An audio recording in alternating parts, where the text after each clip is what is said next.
Okay, അപ്പോൾ നമ്മൾ ഇന്ന് പഠിക്കാൻ പോകുന്നത് ഇന്നലത്തേൻ്റെ ബാക്കി ഹിസ്റ്ററിയാണ്.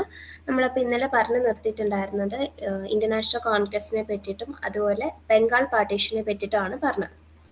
ഇന്ന് നമ്മൾ ബാക്കി പഠിക്കാൻ പോകുന്നത് എമർജൻസ് ഓഫ് ഗാന്ധി, ഗാന്ധിജിയുടെ വരവ് എങ്ങനെയായിരുന്നു, ഗാന്ധിജി എങ്ങനെയാണ് നാഷണൽ മൂവ്മെൻറ്റിൽ കോൺട്രിബ്യൂട്ട് ചെയ്തത്, ആ കാര്യങ്ങളൊക്കെയാണ് നമ്മൾ പറയുന്നത്. ഇപ്പോൾ നോക്കുകയാണെങ്കിൽ നമുക്ക് ഗാന്ധിജിയെ പറ്റി പറയുകയാണെങ്കിൽ ആളുടെ ഫുൾ നെയിം എന്താണ്? മോഹൻദാസ് കരംചന്ദ് ഗാന്ധി എന്നുള്ളതാണ് ആളുടെ മുഴുവൻ പേര്. ആൾ ജനിക്കുന്നത് 2 ഒക്ടോബർ 1869 പോർബന്തറിലാണ് ജനിക്കുന്നത്, ഗുജറാത്തിൽ. അമ്മയുടെ പേര് പുട്ലിബായ് ഗാന്ധിയും അച്ഛൻ്റെ പേര് കരംചന്ദ് ഗാന്ധിയും എന്നാണ്. അപ്പോൾ നമ്മൾ ഗാന്ധിജിയെ പറ്റി പറയുമ്പം ആളുടെ ഒരു നമ്മുടെ ഇന്ത്യയിലേക്ക് വരുന്നതിന് മുൻപ് ഉള്ളൊരു കോൺട്രിബ്യൂഷനാണ്. ആൾ സൗത്ത് ആഫ്രിക്കയിലായിരുന്നു. അപ്പം ഗാന്ധിജി സൗത്ത് ആഫ്രിക്കയിൽ ചെന്നിട്ട് അവിടെ set up a natal Indian Congress in South Africa. South ആഫ്രിക്കയിൽ നേറ്റൽ ഇന്ത്യൻ കോൺഗ്രസ് സെറ്റപ്പ് ചെയ്തു. ഇത് ആ സമയത്ത് ഉണ്ടായിരുന്ന ഈ സൗത്ത് ആഫ്രിക്കൻസിനോടും അതുപോലെ തന്നെ ഇന്ത്യൻസിനോടും ഉണ്ടായിരുന്ന ആ ഒരു റേഷ്യൽ ഡിസ്ക്രിമിനേഷൻ എതിരായിട്ടാണ് ഇതവർ സെറ്റപ്പ് ചെയ്തിട്ടുള്ളത്. അപ്പം അന്ന് ഈ പറഞ്ഞ സൗത്ത് ആഫ്രിക്കയിലാണെങ്കിൽ എന്താ അവിടുത്തെ ഇൻഡിജിനിയസ് ആയിട്ടുള്ള ആൾക്കാരുണ്ടല്ലോ, അവിടുത്തെ നേറ്റീവ്സ് ഉണ്ടല്ലോ, അവരെ ഈ പറഞ്ഞ പോലെ ഭയങ്കരമായിട്ട് റേഷ്യൽ ഡിസ്ക്രിമിനേഷൻ അവർ അനുഭവിച്ചിട്ടുണ്ട്. അതുപോലെ അവിടുത്തെ ഇന്ത്യക്കാരും അനുഭവിച്ചിട്ടുണ്ട്. അപ്പം അതിന് വേണ്ടിയിട്ട് ഈ പറഞ്ഞ പോലെ നമ്മുടെ ഗാന്ധിജി അവിടെ പോയി എസ്റ്റാബ്ലിഷ് ചെയ്തതാണ് ഈ പറയുന്ന നേറ്റൽ ഇന്ത്യൻ കോൺഗ്രസ് എന്ന് പറയുന്നത്. അത് എന്നാ സ്റ്റാർട്ട് ചെയ്ത് ചോദിച്ചു കഴിഞ്ഞാൽ 1894 അത് സ്റ്റാർട്ട് ചെയ്തത്. Started Indian Opinion newspaper 1903. 1903 Indian Opinion newspaper start ചെയ്തു. Set up Phoenix farm 1904 and Tolstoy farm 1910. അപ്പോൾ ഫിനിക്സ് ഫാമും അതുപോലെ തന്നെ ടോൾസ്റ്റോയ് ഫാമും എന്താണ് സെറ്റപ്പ് ചെയ്തിട്ടുണ്ട്. അപ്പോൾ ഈ ഫിനിക്സ് ഫാം എന്ന് പറഞ്ഞാൽ devolve new technique of satyagraha in this farm. ഇതിൽ സത്യാഗ്രഹയുടെ പുതിയ ടെക്നിക്സുകളൊക്കെയാണ് ഈ ഒരു ഇതിൽ പറയുന്നത്. അതുപോലെ തന്നെ ഇത് inspired from the book Unto This Last by John Ruskin. John റസ്കിൻ്റെ അൺഡു ദിസ് ലാസ്റ്റ് എന്ന് പറഞ്ഞ ആ ഒരു ബുക്കിൻ്റെ അതിൽ നിന്നും ഇൻസ്പയർ ആയിട്ടാണ് ഫിനിക്സ് ഫാം ആളെ സെറ്റപ്പ് ചെയ്യുന്നത്. അതുപോലെ ഹിന്ദു സ്വരാജ് ന്യൂസ് പേപ്പറും ആൾ സ്റ്റാർട്ട് ചെയ്തിട്ടുണ്ട്. അപ്പോൾ ഗാന്ധിജി ഇന്ത്യയിൽ വരുന്നതിന് മുൻപ് ചെയ്തിട്ടുള്ള കോൺട്രിബ്യൂഷൻസ് ആണ് പറഞ്ഞത്. ഫസ്റ്റ് നമ്മൾ പറയാം നേറ്റൽ ഇന്ത്യൻ കോൺഗ്രസ് സൗത്ത് ആഫ്രിക്കയിൽ സ്റ്റാർട്ട് ചെയ്തു, പിന്നെ Indian Opinion newspaper start ചെയ്തു, അതുപോലെ തന്നെ ഹിന്ദു സ്വരാജ് ന്യൂസ് പേപ്പറും സ്റ്റാർട്ട് ചെയ്തിട്ടുണ്ട്. പിന്നെ ഫിനിക്സ് ഫാം, ടോൾസ്റ്റോയ് ഫാം എന്ന് പറയുന്ന രണ്ട് കാര്യങ്ങളും കൂടി ആൾ എന്ത് ചെയ്തിട്ടുണ്ടായിരുന്നു, സ്റ്റാർട്ട് ചെയ്തിട്ടുണ്ട് എന്ന് നമ്മൾ പറഞ്ഞിട്ടുള്ളത്. പിന്നെ സൗത്ത് ആഫ്രിക്കയിൽ എന്തൊക്കെ കാര്യങ്ങളാണ് ചെയ്തത്? Gandhi was evolve in satyagraha against registration of marriage act. Marriage act രജിസ്ട്രേഷനെതിരെയായിട്ട് എന്തായിരുന്നു ഗാന്ധിജി അവിടെ സത്യാഗ്രഹങ്ങളൊക്കെ ചെയ്തിട്ടുണ്ടായിരുന്നു. അതുപോലെ തന്നെ he also led campaign against restriction of Indian migrations and when the Hindu marriages were not recognised in South Africa. അതുപോലെ ആൾ ഈ പറഞ്ഞ പോലെ ഇന്ത്യൻ മൈഗ്രേഷൻസിൻ്റെ ഇന്ത്യയിൽ നിന്നും പോയിട്ടുള്ള ആളുകൾക്ക് നേരിട്ടിരുന്ന റെസ്ട്രിക്ഷൻസിനെതിരെയും അതുപോലെ when Hindu marriages were not recognise, അതുപോലെ സൗത്ത് ആഫ്രിക്കയിൽ ഹിന്ദു മാരേജസ് റെക്കഗ്നൈസ് ചെയ്യാതിരുന്ന സമയത്തും അതിനൊക്കെ എതിരെ പുള്ളി എന്ത് ചെയ്തിട്ടുണ്ടായിരുന്നു, ഈ ക്യാമ്പയിൻസുകൾ നടത്തിയിട്ടുണ്ടായിരുന്നു. അതാണ് സൗത്ത് ആഫ്രിക്കയിൽ ചെയ്തിട്ടുള്ളത്. മെയിനായിട്ടും സൗത്ത് ആഫ്രിക്കയിൽ ഉണ്ടായിരുന്ന റേഷ്യൽ ഡിസ്ക്രിമിനേഷനെതിരെയാണ് ആൾ പ്രവർത്തിച്ചിട്ടുള്ളത്. അതുകൂടാതെ ആൾ ഈ പറഞ്ഞ പോലെ രജിസ്ട്രേഷൻ ഓഫ് മാരേജ് ആക്ടിനെതിരെയും അതുപോലെ ഇന്ത്യക്കാരായിട്ടുള്ള ആളുകൾ അവർ അനുഭവിച്ചിട്ടുള്ള റെസ്ട്രിക്ഷൻസിനും ഹിന്ദു മാരേജിൽ ഉണ്ടായിരുന്ന റെസ്ട്രിക്ഷൻസും ഒക്കെ ആൾ അതിനൊക്കെ എഗനസ്റ്റ് ആയിട്ട് ക്യാമ്പയിനുകളൊക്കെ നടത്തിയിട്ടുണ്ടായിരുന്നു. ഇനി നമ്മൾ ഇന്ത്യയിലേക്ക് വരുന്ന സമയത്ത് എന്നാ ഗാന്ധിജി ഇന്ത്യയിലേക്ക് റിട്ടേൺ ചെയ്യുന്നത്, എന്നാ തിരിച്ച് ഇവിടേക്ക് വരുന്നത്? 9 ജാനുവരി 1950. 9 ജാനുവരി 1915 ഗാന്ധിജി ഇന്ത്യയിലേക്ക് വരുന്നത്. ഈ 9 ജാനുവരി എന്ന് പറയുന്ന ഡേറ്റ് ഒരു പ്രത്യേകത ഉണ്ട്. അന്നാണ് നമ്മൾ പ്രവാസി ദിവസ് ആഘോഷിക്കുക. നമ്മൾ എല്ലാ വർഷവും ജാനുവരി 9 പ്രവാസി ദിവസം ആഘോഷിക്കാറുണ്ട്. ഫോർ നോൺ റെസിഡന്റ് ഇന്ത്യൻസ്, NRIസിന് വേണ്ടിയിട്ടാണ് നമ്മളിത് സെലിബ്രേറ്റ് ചെയ്യുന്നത്. അപ്പോൾ ഇതിന് എന്തുകൊണ്ടാണ് നമ്മൾ 9 ജാനുവരി പ്രവാസി ദിവസമായിട്ട് ചൂസ് ചെയ്തതെന്ന് വെച്ചാൽ ഗാന്ധിജി സൗത്ത് ആഫ്രിക്കയിൽ നിന്നും ഇന്ത്യയിലേക്ക് എത്തിയ ദിവസമാണ് 9 ജാനുവരി എന്ന് പറഞ്ഞത്. അപ്പോൾ അന്നാണ് നമ്മൾ പ്രവാസി ദിവസ് സെലിബ്രേറ്റ് ചെയ്യുന്നത്. ഇനി ഗാന്ധിജിയുടെ പൊളിറ്റിക്കൽ ഗുരു ആരാ? ഗോപാൽകൃഷ്ണ ഗോഖലെയാണ് നമ്മുടെ ഗാന്ധിജിയുടെ പൊളിറ്റിക്കൽ ഗുരു എന്ന് പറഞ്ഞത്. First public appearance of Gandhi in Banaras Hindu university 1916 during it's inauguration. ആദ്യമായിട്ട് പബ്ലിക് അപ്പിയറൻസ് എന്നാണ് ഗാന്ധിജി ആദ്യമായിട്ട് എങ്ങനെയാണ് ആളുകളുടെ മുൻപിലേക്ക് എത്തിയെന്ന് ചോദിച്ചു കഴിഞ്ഞാൽ ബനാറസ് ഹിന്ദു യൂണിവേഴ്സിറ്റി 1916 ഇനാഗ്രേറ്റ് ചെയ്തു. ആ ഇനാഗ്രേഷനിലാണ് ആദ്യമായിട്ട് ഈ പറഞ്ഞ പോലെ ഗാന്ധിജി പബ്ലിക് അപ്പിയറൻസ് എന്ന ആളുകളുടെ മുൻപിലേക്ക് വരുന്നത്. പിന്നെ BHUവിൻ്റെ ഫൗണ്ടർ എന്ന് പറയുന്നത് ആരാണ്? മദൻ മോഹൻ മാളവ്യയാണ് ഈ പറയുന്ന BHUവിൻ്റെ ഫൗണ്ടർ എന്ന് പറയുന്നത്. ഇനി നമ്മൾക്ക് ഗാന്ധിജിയുമായിട്ട് ബന്ധപ്പെട്ട 3 മൂവ്മെന്റ്സുകളുണ്ട്. ആദ്യം ഗാന്ധിജി ഇവിടെ വന്നതിന് ശേഷം നടത്തിയിട്ടുള്ള 3 മോണമെന്റ്സിനെ പറ്റി നമ്മൾ പറയുന്നുണ്ട്. അപ്പോൾ ഇവിടെ നമ്മൾ BHU എന്ന് പറയുന്നത് ബനാറസ് ഹിന്ദു യൂണിവേഴ്സിറ്റിയാണ് ഇവിടെ BHU എന്ന് ഉദ്ദേശിക്കുന്നത്. അതിന്റെ ഫൗണ്ടർ ആണെന്ന് വെച്ചാൽ മദൻ മോഹൻ മാളവ്യാണ് ഫൗണ്ടർ. ആദ്യമായിട്ട് ഗാന്ധിജിയുടെ പബ്ലിക് അപ്പിയറൻസ് എന്ന് പറയുന്നത് ഈ പറയുന്ന ബനാറസ് ഹിന്ദു യൂണിവേഴ്സിറ്റിയുടെ ഇനാഗ്രേഷൻ ആണ് എന്ന് ആലോചിക്കാം. ഇനി 3 മൂവ്മെന്റ്സ് നമ്മൾ പറഞ്ഞ ഗാന്ധിജിയുടെ 3 മൂവ്മെന്റുകൾ ഏതൊക്കെയാണ്? ഫസ്റ്റ് എന്ന് പറയുന്നത് ചമ്പാരൻ സത്യാഗ്രഹമാണ് 1970. രാജ്കുമാർ ശുക്ല ഇൻവൈറ്റഡ് ഗാന്ധി. എക്സാമിന് ചോദിക്കാൻ ചാൻസ് പണ്ട് ചോദിച്ചിട്ടുള്ള ഒരു ക്വസ്റ്റ്യൻ, രാജ്കുമാർ ശുക്ല ആരാണ് ഗാന്ധിജി ഇവിടേക്ക് ഇൻവൈറ്റ് ചെയ്തതെന്ന് ചോദിച്ചാൽ രാജ്കുമാർ ശുക്ലയാണ് ഗാന്ധിജിയെ ഈ ഒരു സത്യാഗ്രഹയിലേക്ക് ഇൻവൈറ്റ് ചെയ്യുന്നത്. ഫസ്റ്റ് സിവിൽ ഡിസൊബീഡിയൻ മൂവ്മെന്റ്, ആദ്യത്തെ സിവിൽ ഡിസൊബീഡിയൻ മൂവ്മെന്റ് എന്ന് നമുക്ക് ഇതിനെ പറയാം. It was regarding Tingatia system and injustice of landlord system, where the farmers of Champaran district of Bihar were forced to cultivate of indigo in 3/20 part of the land. ഇത് മെയിനായിട്ടും എന്തിന് എഗ്നസ് അല്ലെങ്കിൽ എന്തിനു വേണ്ടി ഇത് നടത്തിയെന്ന് ചോദിച്ചാൽ അന്നുണ്ടായിരുന്ന ലാൻഡ് ലോഡ് സിസ്റ്റത്തിലുണ്ടായിരുന്ന അനീതികൾക്ക് എതിരെയായിരുന്നു ഇത് നടത്തിയിട്ടുണ്ടായിരുന്നത്.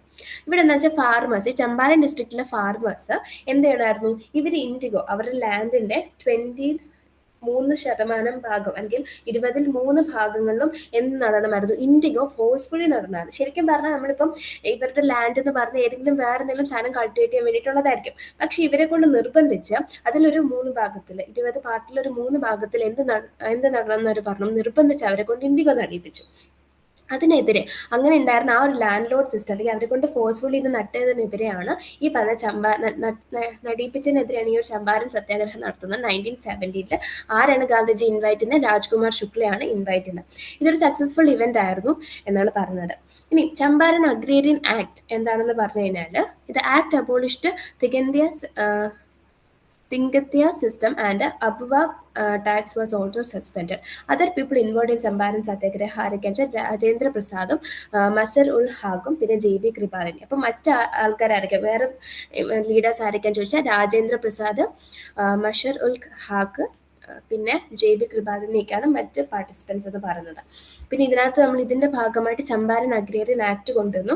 അത് ഈ പറയുന്ന സിസ്റ്റത്തെ ഈ തിങ്കത്തിയ സിസ്റ്റം അല്ലെങ്കിൽ അബുവ ടാക്സ് എന്ന് പറയുന്നത് രണ്ടിനെ അബോളിഷ് ചെയ്തത് ഈ ഒരു ആക്ടിലാണ്. അപ്പം ഗാന്ധിജി ആദ്യമായിട്ട് ഇവിടെ ചെയ്യുന്ന ആദ്യത്തെ സത്യാഗ്രഹം ഏതാണെന്ന് ചോദിച്ചാൽ ചമ്പാരൻ സത്യാഗ്രഹമാണ്. അതിനകത്ത് ഈ പറഞ്ഞ പോലെ ഗാന്ധിജി ആദ്യമായിട്ട് പാർട്ടിസിപ്പേറ്റ് ചെയ്യുന്ന സത്യാഗ്രഹമാണ്. Gandhiji first satyagraha in India ആണ് ചമ്പാരൻ സത്യാഗ്രഹ എന്ന് പറയുന്നത്. ഇനി അടുത്ത രണ്ടെണ്ണം ഇമ്പോർട്ടൻ്റ് ആയിട്ടുള്ള രണ്ടെണ്ണമാണ് അഹമ്മദാബാദ് മിൽ സ്ട്രൈക്കും അതുപോലെ ഖേഡ സത്യാഗ്രഹ എന്ന് പറയുന്നത്. അഹമ്മദാബാദ് മിൽ സ്ട്രൈക്ക് എന്ന് പറഞ്ഞാൽ 1918 ഗാന്ധിജിയുടെ ഫസ്റ്റ് ഹങ്കർ സ്ട്രൈക്കാണ്. ഈ ചമ്പാരൻ സത്യാഗ്രഹ എന്ന് പറയുന്നത് ഫസ്റ്റ് സ്ട്രഗിൾ ഇന്ത്യൻ എന്താണ് ഗാന്ധിജി ഇവിടെ വന്നിട്ട് നടത്തിയ ആദ്യത്തെ സത്യാഗ്രഹ ആണെങ്കിൽ പോലും ഫസ്റ്റ് ഹങ്കർ സ്ട്രൈക്ക് ഏതാണെന്ന് ചോദിക്കുകയാണെങ്കിൽ അത് അഹമ്മദാബാദ് മിൽ സ്ട്രൈക്കാണ് ആദ്യത്തെ ഹങ്കർ സ്ട്രൈക്ക് എന്ന് പറയുന്നത്. ഇതിലേക്ക് ഇൻവൈറ്റ് ചെയ്യുന്നത് അനസിയ സരാഭായ് എന്ന് പറയുന്ന ആളാണ് എന്ത് ചെയ്യുന്നത് ഇവിടേക്ക് ഗാന്ധിജിനെ ഇൻവൈറ്റ് ചെയ്യുന്നത്. ഇവരുടെ പ്രശ്നം എന്താണെന്ന് വെച്ച് കഴിഞ്ഞാൽ അഹമ്മദാബാദിലെ മില്ലിലുള്ള വർക്കേഴ്സൊക്കെ ഫോർട്ട് ഫോർ എക്കണോമിക് ഇൻജസ്റ്റിസ്. അന്ന് ഉണ്ടായിരുന്ന എക്കണോമിക് ഇൻജസ്റ്റിസ് അവർക്ക് ഈ പറഞ്ഞ പോലെ മിൽ ഓണേഴ്സൊക്കെ ആണെങ്കിൽ അവർ കറക്റ്റായിട്ട് പൈസ കൊടുക്കില്ല. അതുപോലെ തന്നെ പ്ലേഗ് നടന്ന സമയത്ത് അതിന് പ്ലേഗ് ബോണസ് കൊടുക്കുമല്ലോ, അത് കൊടുത്തിട്ടുണ്ടായിരുന്നില്ല. അപ്പോൾ ആ ഒരു ബോണസ് കൊടുക്കാത്തതിന് അതിനെ ചൊല്ലി അല്ലെങ്കിൽ ആ ഒരു ഇൻജസ്റ്റിസ് ആ ഒരു എക്കണോമിക് ഇൻജസ്റ്റിസിനെതിരെയാണ് ഇവർ ഈ പറഞ്ഞ പോലെ വർക്കേഴ്സ് ഫൈറ്റ് ചെയ്തിട്ടുണ്ടായിരുന്നത്. ഇവരെന്താ ഡിമാൻഡ് ചെയ്തെന്ന് വെച്ചാൽ 50% ഹൈക്ക് ഞങ്ങൾക്ക് വേണം എന്നാണ് അവർ ഡിമാൻഡ് ചെയ്തിട്ടുണ്ടായിരുന്നത്. ഇനി ഖേഡ സത്യാഗ്രഹ എന്ന് പറയുന്നത് in support of peasant who were not able to pay the land tax due to the failure of crops ഒക്കെ നഷ്ടപ്പെട്ടാണ് നമുക്ക് ക്രോപ്സ് വിളവൊന്നും നടന്നില്ല. അങ്ങനത്തെ ഒരു സാഹചര്യത്തിൽ ഇവർക്ക് ലാൻഡ് ടാക്സ് അടയ്ക്കാൻ പറ്റാതെ വന്നു പെസൻസിന്. അപ്പോൾ ആ ഒരു പെസൻസിനെ സപ്പോർട്ട് ചെയ്യാൻ വേണ്ടിയിട്ട് നമ്മൾ ചെയ്യുന്ന ഒരു മൂവ്മെന്റ് അല്ലെങ്കിൽ ഒരു സത്യാഗ്രഹമാണ് ഖേഡ സത്യാഗ്രഹ എന്ന് പറയുന്നത്. ഇത് ഫസ്റ്റ് നോൺ കോപ്പറേഷണൽ മൂവ്മെന്റ് ആണ്. അതുപോലെ ദിസ് ഈസ് ഗാന്ധിജീസ് ഫസ്റ്റ് ഗാന്ധിജിയുടെ ഫസ്റ്റ് നോൺ കോപ്പറേഷൻ മൂവ്മെന്റ് ആണ്. അതുപോലെ ഇന്ത്യയിലുള്ള ഫസ്റ്റ് നോൺ കോപ്പറേഷൻ മൂവ്മെന്റ് കൂടിയാണ് ഈ പറഞ്ഞ ഖേഡ സത്യാഗ്രഹ എന്ന് പറയുന്നത്. അപ്പോൾ നമ്മൾ മെയിനായിട്ടും ഗാന്ധിജി ഇവിടെ നമ്മുടെ ഇന്ത്യയിൽ വന്നതിന് ശേഷം നടത്തിയിട്ടുള്ള 3 സത്യാഗ്രഹങ്ങളെ പറ്റി പറഞ്ഞു. ചമ്പാരൻ സത്യാഗ്രഹ ഫസ്റ്റ് സിവിൽ ഡിസൊബീഡിയൻ മൂവ്മെന്റ് ആണ്. അതുപോലെ തന്നെ ഇത് ആണ് ഗാന്ധിജി ഇവിടെ ഇന്ത്യയിൽ നടത്തിയിട്ടുള്ള ഫസ്റ്റ് സത്യാഗ്രഹ എന്ന് പറയുന്നത്. അഹമ്മദാബാദ് മിൽ സ്ട്രൈക്ക് എന്ന് പറയുന്നത് ഗാന്ധിജിയുടെ ഫസ്റ്റ് ഹങ്കർ സ്ട്രൈക്ക് ആണ്. അതുപോലെ തന്നെ ഖേഡ സത്യാഗ്രഹ എന്ന് പറയുന്നത് ഗാന്ധിജിയുടെ ഫസ്റ്റ് നോൺ കോപ്പറേഷൻ മൂവ്മെന്റ് ആണ്. അപ്പോൾ അതിൽ ഓരോന്നിന്റെ ഇമ്പോർട്ടൻസ് നോക്കി വെക്കുക. ഇനി Sardar title given to Vallabhbhai Patel in 1928. 1928 വെച്ചിട്ട് സർദാർ എന്ന് പറഞ്ഞ ടൈറ്റിൽ വല്ലഭായ് പട്ടേലിന് കിട്ടുകയാണ്. ബർദോലി സത്യാഗ്രഹ ബൈ ദ വുമൺ പാർട്ടിസിപ്പൻസ്. അതുപോലെ എന്താണ് ബർദോലി സത്യാഗ്രഹ വുമൺ പാർട്ടിസിപ്പൻസിന്റെ ഒരു ബർദോലി സത്യാഗ്രഹയും ആ സമയത്ത് എസ്റ്റാബ്ലിഷ് ചെയ്തിട്ടുണ്ട്. ഇനി നമ്മൾ കഴിഞ്ഞ ക്ലാസ്സിൽ പഠിച്ചിട്ടുണ്ടായിരുന്നതാണ് 1909 ആക്ടിനെ പറ്റിയിട്ട്. ആ ആക്ടിന്റെ പേര് നമ്മൾ എന്തായിരുന്നു പറഞ്ഞത്? മോർലി മിൻറ്റോ റിഫോംസ് എന്നാ പറഞ്ഞത്. അതേപോലെ തന്നെ സെയിം രീതിയിൽ വരുന്ന വേറൊരു റിഫോമാണ് അതിനുശേഷം 1909 ശേഷം 1919 വരുന്ന ആക്റ്റാണ് മൊണ്ടേറ്റ് ചെംസ്വർത്ത് റിഫോം എന്ന് പറയുന്നത്. ഇപ്പോൾ ഗവൺമെന്റ് ഓഫ് ഇന്ത്യൻ ആക്ട് 1919 എന്നാണ് നമ്മൾ അതിനെ വിളിക്കുന്നത്. അതിൻ്റെ മറ്റൊരു പേരാണ് മൊണ്ടേറ്റ് ചെംസ്ഫോർഡ് റിഫോം എന്ന് പറയുന്നത്. ഇവിടെ സെക്രട്ടറി എന്ന് പറയുന്നത് മൊണ്ടേഗും അതുപോലെ ചെംസ്ഫോർഡ് എന്ന് പറഞ്ഞ അവിടുത്തെ ആ സമയത്ത് ഇന്ത്യ ഭരിച്ചുകൊണ്ടിരുന്ന വൈസ്രോയുമാണ്. അപ്പൊ ഇവർ ഇതിൽ എന്തൊക്കെയാ ചെയ്തത്? ഈ റിഫോംസിൽ എന്തൊക്കെ മാറ്റങ്ങളാണ് കൊണ്ടുവന്നത്? Extended separate electorate to Anglo Indians and Christians. Already 1909 separate electorate മുസ്ലിംസിന് വേണ്ടി കൊണ്ടുവന്നിട്ടുണ്ടായിരുന്നു. അത് പിന്നീട് എക്സ്റ്റെൻഡ് ചെയ്ത് ആംഗ്ലോ ഇന്ത്യൻസിനും അതുപോലെ ക്രിസ്ത്യൻസിനും കൊടുക്കാൻ വേണ്ടി തീരുമാനിച്ചു. ഡയാർക്കി അറ്റ് പ്രൊവിൻസിൽ ഡയാർക്കി. ഞാൻ പറഞ്ഞില്ലേ തുടക്കത്തിൽ നമുക്ക് ഈ പറഞ്ഞ പോലെ ഇന്ത്യയിൽ ബ്രിട്ടീഷുകാർ കീഴടക്കിയിരുന്ന 3 സ്ഥലങ്ങൾ എന്ന് പറഞ്ഞത് ബംഗാള്, അതുപോലെ ബോംബെ, മദ്രാസ്. അപ്പൊ ഈ 3 പ്രൊവിൻസുകൾ ഉണ്ട്. ഈ പ്രൊവിൻസുകളിലെല്ലാം അവർ ഡയാർക്കി കൊണ്ടുവന്നു. ഡയാർക്കി കൊണ്ടുവരാന്ന് വെച്ച് കഴിഞ്ഞാൽ രണ്ടായിട്ട് തന്നെ തിരിക്കണം, റിസർവ്ഡ് എന്നും ട്രാൻസ്ഫേർഡ് എന്നും. ഈ റിസർവ്ഡ് എന്ന് പറയുന്നത് ആരാണ് അഡ്മിനിസ്ട്രേറ്റ് ചെയ്യുന്നത്? ഗവർണറാണ് through his executive council. Governor തന്റെ എക്സിക്യൂട്ടീവ് കൗൺസിൽ ഉപയോഗിച്ചിട്ട് അവിടെ ഭരിക്കുകയാണെങ്കിൽ അതാണ് റിസർവ്ഡ് എന്ന് പറയുന്നത്. എന്തൊക്കെ കാര്യങ്ങളാണ്? അതായത് ഡയറക്റ്റ് നമ്മൾ ഉദ്ദേശിക്കുന്നത് ഇവർക്ക് ഓരോരോ കാര്യങ്ങൾ ഇങ്ങനെ വീതിച്ച് കൊടുക്കത്തില്ലേ, നമ്മളിങ്ങനെ ഇത്ര ഈ ആൾ ഇത്ര കാര്യങ്ങൾ നോക്കണം, ഈ ആൾ ഇത്ര കാര്യങ്ങൾ നോക്കണം, അങ്ങനെ ലാൻഡ് റവന്യൂ, പോലീസ്, ഫിനാൻസ്, ഇങ്ങനത്തെ കാര്യങ്ങളൊക്കെയാണ് ഈ റിസർവ്ഡ് ഇതിൽ നമ്മൾ ചെയ്യുന്നത്. അവർ നോക്കുന്ന കാര്യങ്ങൾ, അഡ്മിനിസ്റ്റർ ചെയ്യുന്ന കാര്യങ്ങൾ. അങ്ങനെ ഗവർണറാണ് ഇത് അഡ്മിനിസ്റ്റർ ചെയ്യുന്നത് ആളുടെ എക്സിക്യൂട്ടീവ് കൗൺസിൽ വഴി. ഇനി ട്രാൻസ്ഫേർഡ് എന്ന് പറഞ്ഞത് മിനിസ്റ്റേഴ്സ് ആണ് ഇത് അഡ്മിനിസ്റ്റർ ചെയ്യുന്നത് ത്രൂ ലെജിസ്ലേറ്റീവ് കൗൺസിൽ. അവർ ലെജിസ്ലേറ്റീവ് കൗൺസിൽ ഉപയോഗിച്ചിട്ട് മിനിസ്റ്റേഴ്സ് അഡ്മിനിസ്റ്റർ ചെയ്യുന്നതാണ് ട്രാൻസ്ഫേർഡിനകത്ത് വരുന്നത്. അപ്പൊ പ്രൊവിൻസിലെ ഡയാർക്കി എങ്ങനെയൊക്കെയായിട്ടാണ് തിരിച്ചിരിക്കുന്നത്? 2 സബ്ജക്ട്സ് ആയിട്ട് തിരിച്ചിരിക്കുന്നത്, റിസർവ്ഡും ട്രാൻസ്ഫേർഡും. റിസർവ്ഡിനകത്ത് വരുന്ന എന്തൊക്കെയാണ്? ലാൻഡ് റവന്യൂ, പോലീസ്, ഫിനാൻസ്, ഈ വക കാര്യങ്ങളാണ്. ട്രാൻസ്ഫേർഡിനകത്ത് വരുന്നത് അഗ്രികൾച്ചർ, ഹെൽത്ത്, എഡ്യൂക്കേഷൻ, ഇങ്ങനത്തെ കാര്യങ്ങളാണ്. റിസർവ്ഡ് ആരാണ് അഡ്മിനിസ്റ്റർ ചെയ്തത്? ഗവർണറാണ്. ട്രാൻസ്ഫേർഡ് ആരാണ് അഡ്മിനിസ്റ്റർ ചെയ്തിരുന്നത്? മിനിസ്റ്റേഴ്സ് ആണ്. അത്തരം കാര്യങ്ങൾ ആലോചിക്കാം. അപ്പൊ അതാണ് 1919 നമ്മുടെ മൊണ്ടേറ്റ് ചെംസ്വർത്ത് റിഫോം എന്ന് പറയുന്നത്. ഇനി നമുക്ക് അടുത്തത് ഈ 1990 തന്നെ നടക്കുന്നതാണ് റൗലറ്റ് സത്യാഗ്രഹ എന്ന് പറയുന്നത്. 1915 ഡിഫൻസ് ഓഫ് ഇന്ത്യൻ ആക്ട് വരാണ്. 1919 suggested by Sydney Rowlatt. Sydney Rowlatt എന്ന് പറഞ്ഞ ബ്രിട്ടീഷ് ജഡ്ജി സജസ്റ്റ് ചെയ്യുന്നതാണ് ഈ പറയുന്ന റൗലറ്റ് ആക്ട് എന്ന് പറഞ്ഞാൽ. Originally known as anarchical and revolutionary crimes act എന്നാണ് ഇതിന്റെ ഒറിജിനൽ നെയിം. അങ്ങനെ ചോദിക്കാം, റൗലറ്റ് ആക്ടിന്റെ ഒറിജിനൽ നെയിം എന്താണെന്ന് ചോദിക്കാം. എന്താണ് അതിന്റെ ശരിക്കുള്ള പേര്? അനാർക്കിൽ ആൻഡ് റെവല്യൂഷണറി ക്രൈം ആക്ട് എന്നുള്ളതാണ് അതിന്റെ പേര്. ആരാ ഇത് സജസ്റ്റ് ചെയ്തത്? Sydney Rowlatt. അല്ലെങ്കിൽ സിഡ്നി റൗലറ്റ് ആണ് ഇത് എന്ത് ചെയ്ത് സജസ്റ്റ് ചെയ്തിട്ടുള്ളത്. സിഡ്നി റൗലറ്റ് ആരായിരുന്നു? ബ്രിട്ടീഷ് ജഡ്ജാണ് സിഡ്നി റൗലറ്റ് എന്ന് പറയുന്നത്. അപ്പൊ ആൾ സജസ്റ്റ് ചെയ്തിട്ടുള്ളതാണ് ഈ പറയുന്ന റൗലറ്റ് ആക്ട് എന്ന് പറയുന്നത്. എന്തൊക്കെ കാര്യങ്ങൾ അവർ ഇതിൽ പറഞ്ഞിട്ടുള്ളത്? Activist should be imprisoned without trial for 2 years. Trial ഒന്നും ചെയ്യാതെ, കോർട്ടിൽ ഒരു ട്രയലും നടത്താതെ ഡയറക്റ്റ് ആയിട്ട് 2 വർഷത്തേക്കിന് ഈ പറഞ്ഞ ആക്ടിവിസ്റ്റുകളെയൊക്കെ, ഈ സമരം നടത്തുന്നവരെയൊക്കെ എന്തിയാ പിടിച്ച് ജയിലിലിടാം. അതാണ് അവർ പറഞ്ഞ സജഷൻ എന്ന് പറഞ്ഞത്. നോ ദലീൽ, നോ വക്കീൽ, നോ അപ്പീൽ, സിദ്ധ ജയിൽ എന്നുള്ളതാണ് അവർ പറഞ്ഞത്. അതായത് ഒരു ട്രയലും ഇല്ലാതെ എന്താണ് ഡയറക്റ്റ് ആയിട്ട് അവരെ ജയിലിലേക്ക് അടയ്ക്കാം എന്നുള്ളതായിരുന്നു ഈ ഒരു റൗലറ്റ് ആക്ടിന് പ്രകാരം അവർ പറഞ്ഞിട്ടുണ്ടായിരുന്നത്. അപ്പൊ ഗാന്ധിജി എന്ത് ചെയ്തു? ഇതിനെതിരെ, ഈ റൗലറ്റ് ആക്ടിനെതിരെ റൗലറ്റ് സത്യാഗ്രഹം നടത്തി. അതിനെ ബ്ലാക്ക് ആക്ട് എന്നാണ് വിളിച്ചിട്ടുണ്ടായിരുന്നത്. എന്തിനെ? ഈ റൗലറ്റ് ആക്ടിനെ ഗാന്ധിജി വിളിച്ചിട്ടുണ്ടായിരുന്ന ബ്ലാക്ക് ആക്ട് എന്നാണ്. ഗാന്ധിജി എന്നിട്ട് ഇതിനെതിരെ എന്താണ് റൗലറ്റ് സത്യാഗ്രഹം നടത്തി. Jinnah, Madan Mohan Malaviya, Mazhar ul Haq resigned in protest against anarchical and revolutionary crime act. അപ്പൊ ഇവരെല്ലാം കൂടെ എന്ത് ചെയ്തു? ഈ പറഞ്ഞ പോലെ ഇതിനകത്ത് പാർട്ടിസിപ്പേറ്റ് ചെയ്യാൻ അല്ലെങ്കിൽ ഈ പ്രൊട്ടസ്റ്റും റിസൈൻ ചെയ്തിട്ടുള്ള ആൾക്കാർ ആരൊക്കെയാന്ന് ചോദിച്ചാൽ ജിന്ന, മദൻ മോഹൻ മാളവ്യയും മഷർ ഉൽ ഹാഖും ഇതിൽ എന്ത് ചെയ്തിട്ടില്ല? പാർട്ടിസിപ്പേറ്റ് ചെയ്തിട്ടില്ല. ബാക്കി എല്ലാവരും ഇതിൽ പാർട്ടിസിപ്പേറ്റ് ചെയ്തു. ഗാന്ധിജി റൗലറ്റ് സത്യാഗ്രഹം എന്തിനെതിരെ നടത്തി? ഈ പറഞ്ഞ റൗലറ്റ് ആക്ടിനെതിരെ, ഈ പറഞ്ഞ അനാർക്കിൽ റെവല്യൂഷണറി ക്രൈം ആക്ടിനെതിരെ നടത്തി. എന്നിട്ട് ആ ആക്ടിനെ വിളിച്ച പേരാണ് ബ്ലാക്ക് ആക്ട് എന്ന് പറയുന്നത്. അപ്പൊ ഇങ്ങനെ ഓരോ ഇൻസിഡൻസ് നടന്നുകൊണ്ടിരിക്കുകയാണ്. 1917 നമ്മൾ പറഞ്ഞു ആദ്യത്തെ സത്യാഗ്രഹമായ ചമ്പാരൻ സത്യാഗ്രഹം. 1918 രണ്ടെണ്ണം പറഞ്ഞു അല്ലെ, അഹമ്മദാബാദ് കോട്ടൺ മിൽ സ്ട്രൈക്കും അതുപോലെ തന്നെ ഖേദ സത്യാഗ്രഹം ഉണ്ടെന്ന് പറഞ്ഞു. അത് കഴിഞ്ഞ് നമ്മൾ ഇങ്ങനെ വരുമ്പോഴാണ് 1990 റൗലറ്റ് ആക്ടിനെ പറ്റി പറഞ്ഞത്. റൗലറ്റ് ആക്ട് എന്താണെന്നും അതുപോലെ തന്നെ റൗലറ്റ് ആക്ടിനെതിരെ ഗാന്ധിജി ഈ പറഞ്ഞ പോലെ സത്യാഗ്രഹം നടത്തിയെന്നും നമ്മൾ പറഞ്ഞു. ഇനി എന്താ സംഭവിച്ചത്? 6th April 1990 തന്നെ ആണെന്ന് തോന്നുന്നു സത്യാഗ്രഹ ലോഞ്ച് ചെയ്യുന്നത്. അതെ, ആ ഒരു ടൈമിൽ തന്നെ 6th April സത്യാഗ്രഹ ലോഞ്ച് ചെയ്യുന്നു. 9th April ആരെയൊക്കെ അറസ്റ്റ് ചെയ്തു? സൈഫുദ്ദീൻ കിച്ലുവിനെയും അതിൽ ഡോക്ടർ സത്യപാലിനെയും അറസ്റ്റ് ചെയ്യുന്നു. 13th April ബൈസാഖിയിൽ 13th April 1990 എന്ത് സംഭവിച്ചു? ജാലിയൻവാല ബാഗിൽ Amritsar people gather in mass for 2 reasons. ആളുകളെല്ലാം കൂടെ ഒന്നിച്ചുകൂടി. 2 കാരണം കൊണ്ടാണ് ഇവർ ഒന്നിച്ചുകൂടുന്നത്.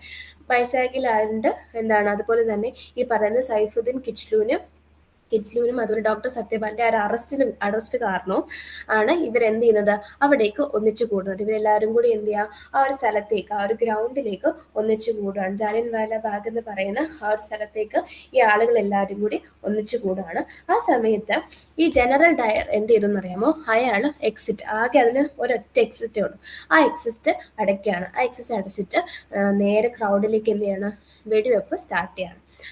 എല്ലാവരും ഷൂട്ട് ചെയ്യാനായിട്ട് തുടങ്ങി. അപ്പോൾ ഈ പറയുന്ന ജനറൽ ഡയറാണ് ഇങ്ങനെ ഇത് ക്ലോസ് ചെയ്യുന്നതും ഒക്കെ. ഇതിന് റെസ്പോൺസിബിൾ ആയിട്ടുള്ള ആൾ ആരാന്ന് വെച്ചാൽ റെഗിനാൾഡ് ഡയർ എന്ന് പറയുന്ന ആളാണ് ഇതിന് റെസ്പോൺസിബിൾ. അതായത് ഈ ജനറൽ ഡയർ ആണ് ഇതിന് റെസ്പോൺസിബിൾ, ഈ ഒരു ആക്ഷന് കാരണക്കാരെന്ന് പറയുന്നത്. അപ്പോൾ 13th April 1990 ജാലിയൻവാല ബാഗ് എന്ന് പറയുന്ന ആ ഒരു മസാക്കർ, ആ വലിയൊരു സംഭവം നടക്കുന്നത് അന്നാണ്. അങ്ങനെ ജാലിയൻവാല ബാഗ് സംഭവിച്ചു. അപ്പോൾ ജാലിയൻവാല ബാഗ് എന്തിനാ വന്നേന്നുള്ളത് മനസ്സിലായല്ലോ. നമ്മൾ ഈ പറഞ്ഞ റൗലറ്റ് ആക്ട് ഈ പറഞ്ഞ ബ്രിട്ടീഷുകാർ കൊണ്ടുവന്നു. നമ്മൾ അതിനെതിരെ സത്യാഗ്രഹം നടത്തിയ സമയത്ത് നമ്മുടെ 2 ലീഡേഴ്സ് ആരൊക്കെ, സൈഫുദ്ദീൻ കിച്ലുവും അതുപോലെ ഡോക്ടർ സത്യപാൽ, ഇവർ 2 പേരെയും കൂടെ അവരെ അറസ്റ്റ് ചെയ്യുന്നു. അപ്പോൾ അവരുടെ അറസ്റ്റിനെതിരെ ആളുകളെല്ലാം കൂടെ ബൈസാക്കിൽ കൂടുന്നു ഈ ജാലിയൻവാല ബാഗ് എന്ന് പറഞ്ഞ ഗ്രൗണ്ടിൽ. ആ ഗ്രൗണ്ടിൽ ആകെ ഒറ്റ ഡോറേ ഉള്ളൂ. ആ ഡോർ ആര് അടച്ചു? ഈ ജനറൽ ഡയർ അടച്ചു. അങ്ങനെ എന്ത് ചെയ്യാൻ തുടങ്ങി, വെടിവെപ്പം തുടങ്ങി, കുറെ ആളുകളൊക്കെ മരിച്ചു. ആഫ്റ്റർ മെത്ത് ജാലിയൻവാല ബാഗ് എന്താണ് ഇതിന് ശേഷം സംഭവിക്കുന്നത്? Udham Singh killed Michael O'Dwyer who support Reginald Dyer. അപ്പോൾ ഇവിടെ നമ്മൾ പറയുന്ന ഈ പറഞ്ഞ സംഭവത്തിന് കാരണക്കാരൻ റെഗിനാൾഡ് ഡയർ ആണ്. പക്ഷെ അയാളെ സപ്പോർട്ട് ചെയ്ത മൈക്കൽ ഒ ഡയറിനെ ആര് കൊല്ലുകയാണ്? ഉത്തം സിംഗ് കൊല്ലുകയാണ്. അപ്പോൾ ഉദ്ധം സിംഗ് യൂസ് ചെയ്ത നെയിം എന്ന് പറഞ്ഞാൽ റാം മുഹമ്മദ് സിംഗ് ആസാദ് എന്നുള്ളതാണ് യൂസ് ചെയ്ത പേര്. അപ്പം ആരാണ് ഈ പറഞ്ഞ മൈക്കൽ ഒ ഡയറിനെ കൊല്ലുന്നത് എന്ന് ചോദിക്കുകയാണെങ്കിൽ ഉദ്ധം സിംഗ് ആണ് കൊല്ലുന്നത്.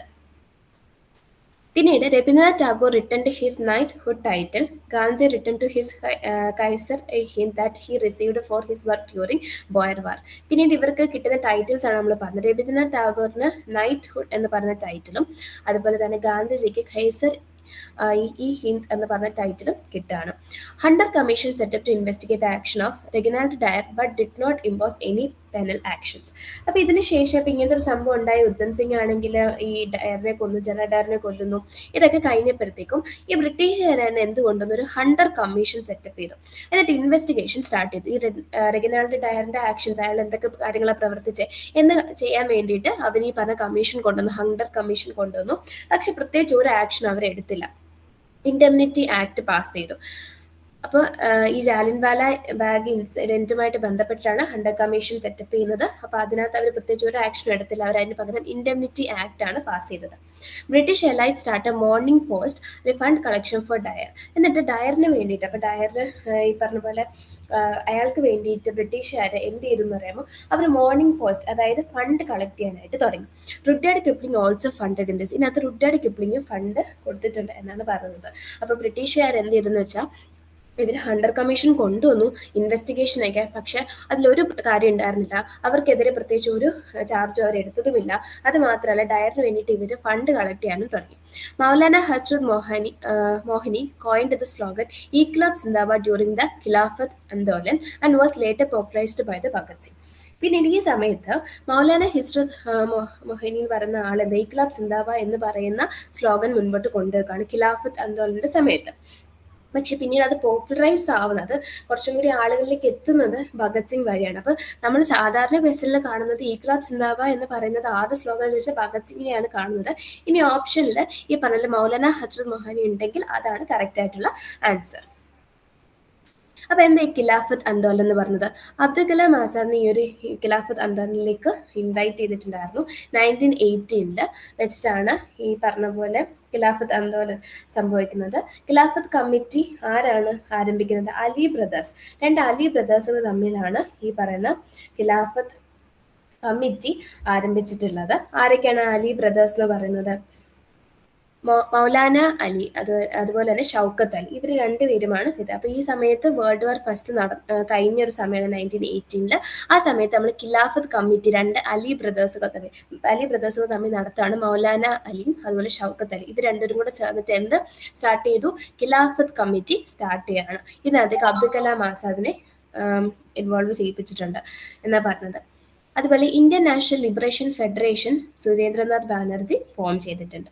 ഇനി ഓൾ ഇന്ത്യൻ ഖിലാഫത്ത് കോൺഫറൻസ് നടക്കുകയാണ് നവംബർ 1990 ഡൽഹിയിൽ വെച്ച്. ഇതിന്റെ ഹെഡ് ഗാന്ധിജിയാണ്. ഇതിന്റെ ഈ ഓൾ ഇന്ത്യൻ ഖിലാഫത്ത് കോൺഫറൻസിന്റെ ഹെഡ് എന്ന് പറഞ്ഞ ഗാന്ധിജിയാണ്, അതിന്റെ ഫസ്റ്റ് പ്രസിഡന്റ്. അപ്പൊ ഖിലാഫത്ത് കമ്മിറ്റി സ്റ്റാർട്ട് ചെയ്തെന്ന് പറഞ്ഞാലും അതിന്റെ ഒരു first all Indian level conference നടത്തുന്ന 1990 ഡൽഹിയിൽ വെച്ചിട്ട് ഗാന്ധിജിയാണ് അതിന്റെ ഫസ്റ്റ് പ്രസിഡന്റ് ആയിട്ട് വരുന്നത്.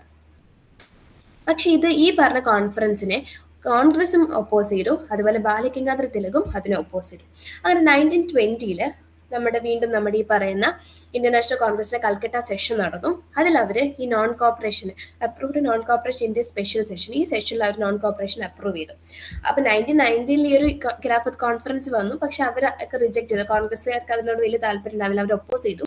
പക്ഷെ 1920 കൽക്കട്ട സെഷനിൽ വെച്ചിട്ട് എന്താണ് നോൺ കോപ്പറേഷൻ അവർ എന്ത് ചെയ്തു? അപ്രൂവ് ചെയ്തു. 1920 തന്നെ നാഗ്പൂർ സെഷൻ നടന്നു. ആ സെഷനിൽ കോൺഗ്രസ് കമ്മിറ്റി ഫോം ചെയ്യാൻ വേണ്ടി ഫോർമേഷൻ ഓഫ് കോൺഗ്രസ് കമ്മിറ്റിയുടെ ഒരു ഫോർമേഷൻ സംഭവിച്ചിട്ടുണ്ട്. അപ്പോൾ കോൺഗ്രസ് വർക്കിംഗ് കമ്മിറ്റി എന്ന് പറയുന്ന ഒരു കമ്മിറ്റി, അതൊരു 15 മെമ്പറുടെ ഒരു കമ്മിറ്റിയാണ്. വാസ് ഫോംഡ് ടു ലീഡ് ചെയ്യാൻ വേണ്ടിയിട്ട് ഈ ഒരു 15 മെമ്പർ കമ്മിറ്റി കോൺഗ്രസ് വർക്കിംഗ് കമ്മിറ്റിയിലേക്ക് വരികയാണ്. അപ്പോൾ ഈ ഒരു കമ്മിറ്റിയിൽ 15 മെമ്പേഴ്സാണ് ഉള്ളത്. പിന്നെ Congress ticket themselves as extra constitutional mass struggle. അപ്പോൾ ഈ കോൺഗ്രസ് അവരെ തന്നെ എക്സ്ട്രാ കോൺസ്റ്റിറ്റ്യൂഷണൽ മാസ് സ്ട്രഗിൾ ആയിട്ട് അവർ തന്നെ പറഞ്ഞു. അപ്പൊ അത് ഈ 1920 നടക്കുന്നത്. അപ്പൊ എന്തൊക്കെയാ നമ്മൾ പറഞ്ഞത്? 1990 സംഭവിച്ചിട്ടുള്ള കാര്യങ്ങളൊക്കെ നമുക്ക് ജസ്റ്റ് ഒന്നും കൂടെ ഒന്ന് പറയാം. 1990 ജാലിയൻവാല ബാഗ് നടക്കുന്നു. അത് സൈഫുദ്ദീൻ കിച്ലുവും അത് ഡോക്ടർ സത്യപാലിന്റെ അറസ്റ്റുമായിട്ട് ബന്ധപ്പെട്ട ആളുകളെല്ലാം കൂടെ കൂടി ചേർന്ന് അപ്പൊ അവിടെ വെച്ച് നടന്ന ഒരു ഇൻസിഡന്റ് ആണ് ഈ പറഞ്ഞ ജാലിയൻവാല ബാഗ് എന്ന് പറഞ്ഞത്. ഇതിനുശേഷം ഉദ്ധം സിംഗ് ജനറൽ ഡയറിനെ കൊല്ലുകയും അതിന് ശേഷം പിന്നീട് ഈ പറഞ്ഞ ഹണ്ടർ കമ്മീഷൻ വരികയും അതിന് ഇൻവെസ്റ്റിഗേഷൻ നടത്തുകയും പ്രത്യേകിച്ച് അവർ അതുകൊണ്ട് ഒന്നും തന്നെ ചെയ്തില്ല. പിന്നീട് അതിനെല്ലാം ശേഷം 1918 ഈ വേൾഡ് വാർ അവസാനിച്ച ശേഷം ഖിലാഫത്ത് കമ്മിറ്റി ഉണ്ടാകുന്നു. അത് അലി ബ്രദേഴ്സ് ആണ് സ്റ്റാർട്ട് ചെയ്തത്. മൗലാന മുഹമ്മദ് അലിയും ഷൗക്കത്ത് അലിയും കൂടെ തമ്മിലാണ് ഇത് സ്റ്റാർട്ട് ചെയ്യുന്നത്. പിന്നീട് ഓൾ ഇന്ത്യൻ ഖിലാഫത്ത് കോൺഫറൻസ് ഗാന്ധിജി ഹെഡായിട്ട് നവംബർ 1990 ഡൽഹിയിൽ വെച്ച് നടത്തുന്നു. അത് പക്ഷേ കോൺഗ്രസും ബാലഗംഗാധര തിലകും ഒപ്പോസ് ചെയ്തിട്ടുണ്ടായിരുന്നു. പിന്നീട് 1920 കോൺഗ്രസ് എന്ത് ചെയ്യുന്നത്? നോൺ കോപ്പറേഷനെ അപ്രൂവ് ചെയ്യുന്നത്.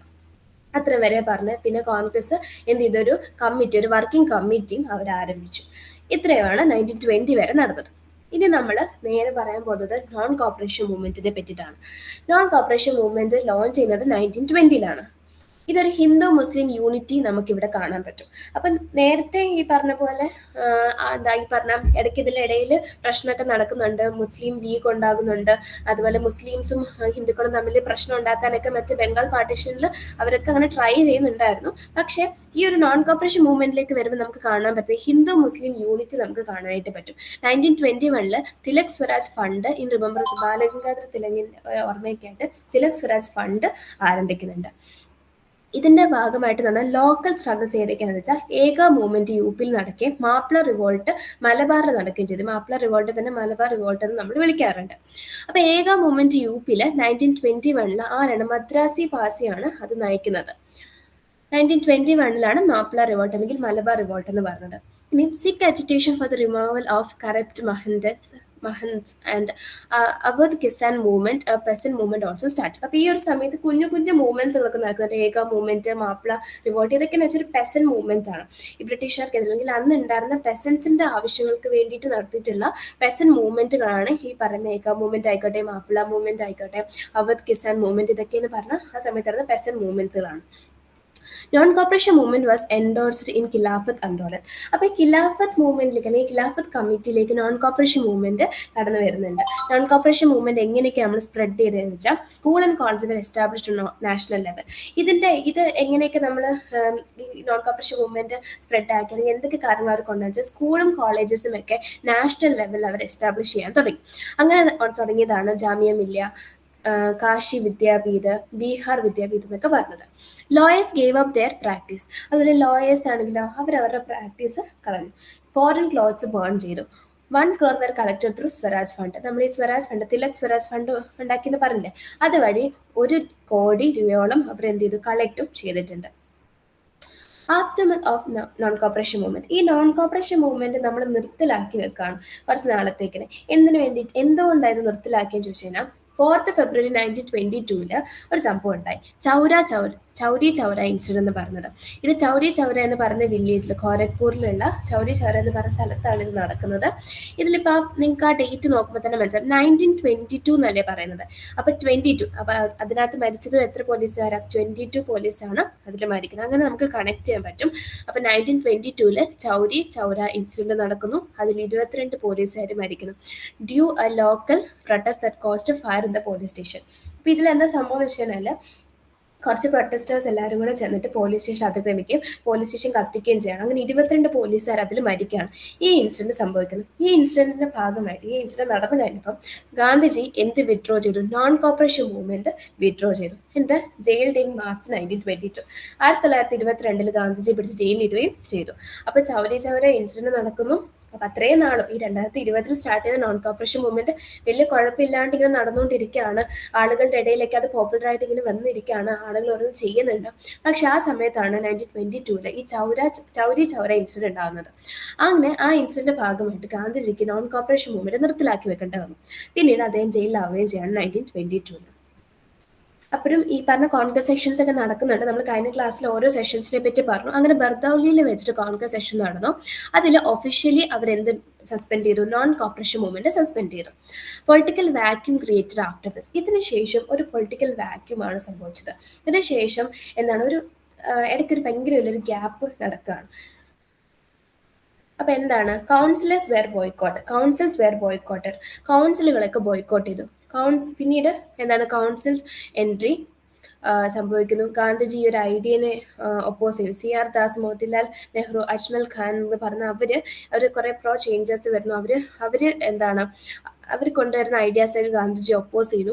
അങ്ങനെ നോ ചേഞ്ചസിൽ നിന്നും നമ്മൾ പിന്നീട് ഫോക്കസ് ഓൺ കൺസ്ട്രക്റ്റീവ് വർക്ക്സ്. അതായത് നമ്മൾ ഇപ്പം ഈ നാഷണൽ സ്ട്രഗിൾസ് ഒക്കെ നടത്തിക്കൊണ്ടിരിക്കുകയാണ്, ബ്രിട്ടീഷിനെതിരെ ഓരോന്നൊക്കെ നടത്തുകയാണ്. പിന്നീട് ഈ ഒരു കാലാവധിയിൽ ഈ 1922 ഈ സംഭവമൊക്കെ നടന്നതിന് ശേഷം ഇവർ കൂടുതലായിട്ട് എന്തിലാണ് ഫോക്കസ് ചെയ്തത്? ഈ കൺസ്ട്രക്റ്റീവ് വർക്കിലാണ് ഫോക്കസ് ചെയ്തത്. ആശ്രമങ്ങൾ പണിയുക, സ്കൂളുകൾ പണിയുക, ഇങ്ങനത്തെ കാര്യങ്ങളിലേക്ക് അവർ ഫോക്കസ് ചെയ്യാനായിട്ട് തുടങ്ങി. പിന്നീട് 1922 ഡിസംബറിൽ വെച്ച് ഗായ സെഷൻ ഓഫ് കോൺഗ്രസ്സിൽ നടക്കുകയാണ്. ആ സെഷൻ നടക്കുകയാണ്. അപ്പോൾ pro changes made their own party. ഈ പ്രോ ചേഞ്ചസ് എന്ന് വിളിക്കുന്ന ആരൊക്കെയാണ്? CR ദാസ്, മോത്തിലാൽ നെഹ്റു, അജ്മൽ ഖാൻ. ഈ പ്രോ ചേഞ്ചസ് എന്ത് ചെയ്തു? അവരൊരു പാർട്ടി അങ്ങ് ഉണ്ടാക്കി. ഈ പാർട്ടിനെയാണ് നമ്മൾ ഓൾ ഇന്ത്യ ഖിലാഫത്ത് സ്വരാജ് പാർട്ടി എന്ന് പറയുന്നത്. അത് എസ്റ്റാബ്ലിഷ് ചെയ്തത് ജാനുവരി 1923 അങ്ങനെ ഈ പാർട്ടി ഉണ്ടാവുകയാണ്. With a goal of ending or mending the council. കൗൺസിലിനെ എൻഡ് ചെയ്യുക അല്ലെങ്കിൽ അതിനെ മെൻഡ് ചെയ്യുക എന്നുള്ള രീതിയിൽ ആ ഒരു ഗോളിൽ ആ ഒരു പാർട്ടി കൊണ്ടുവരികയാണ്. ആരൊക്കെ അതിന്റെ പ്രസിഡന്റ് ആരാണ്? CR ദാസ് ആണ് പ്രസിഡന്റ്. സെക്രട്ടറി മോത്തിലാൽ നെഹ്റു ആണ്. Defeated public safety bill 1920. 1920 public safety ബില്ലാണ് ഇത് പിന്നീട് ഡിഫീറ്റ് ചെയ്യുന്നത്. അതിനുശേഷം Swaraj party was formed in 1923 after Gaya session. ഈ ഗയ സെഷന് ശേഷം സ്വരാജ് പാർട്ടി ഫോം ചെയ്യാണ് 1923. അപ്പോൾ 1922 വെച്ചിട്ടാണ് ഗയ സെഷൻ നടക്കുന്നത് കോൺഗ്രസിന്റെ. അത് ആനുവൽ സെക്ഷനാണ്. അതിനുശേഷം 1923 സ്വരാജ് പാർട്ടി ഉണ്ടാവുകയാണ്.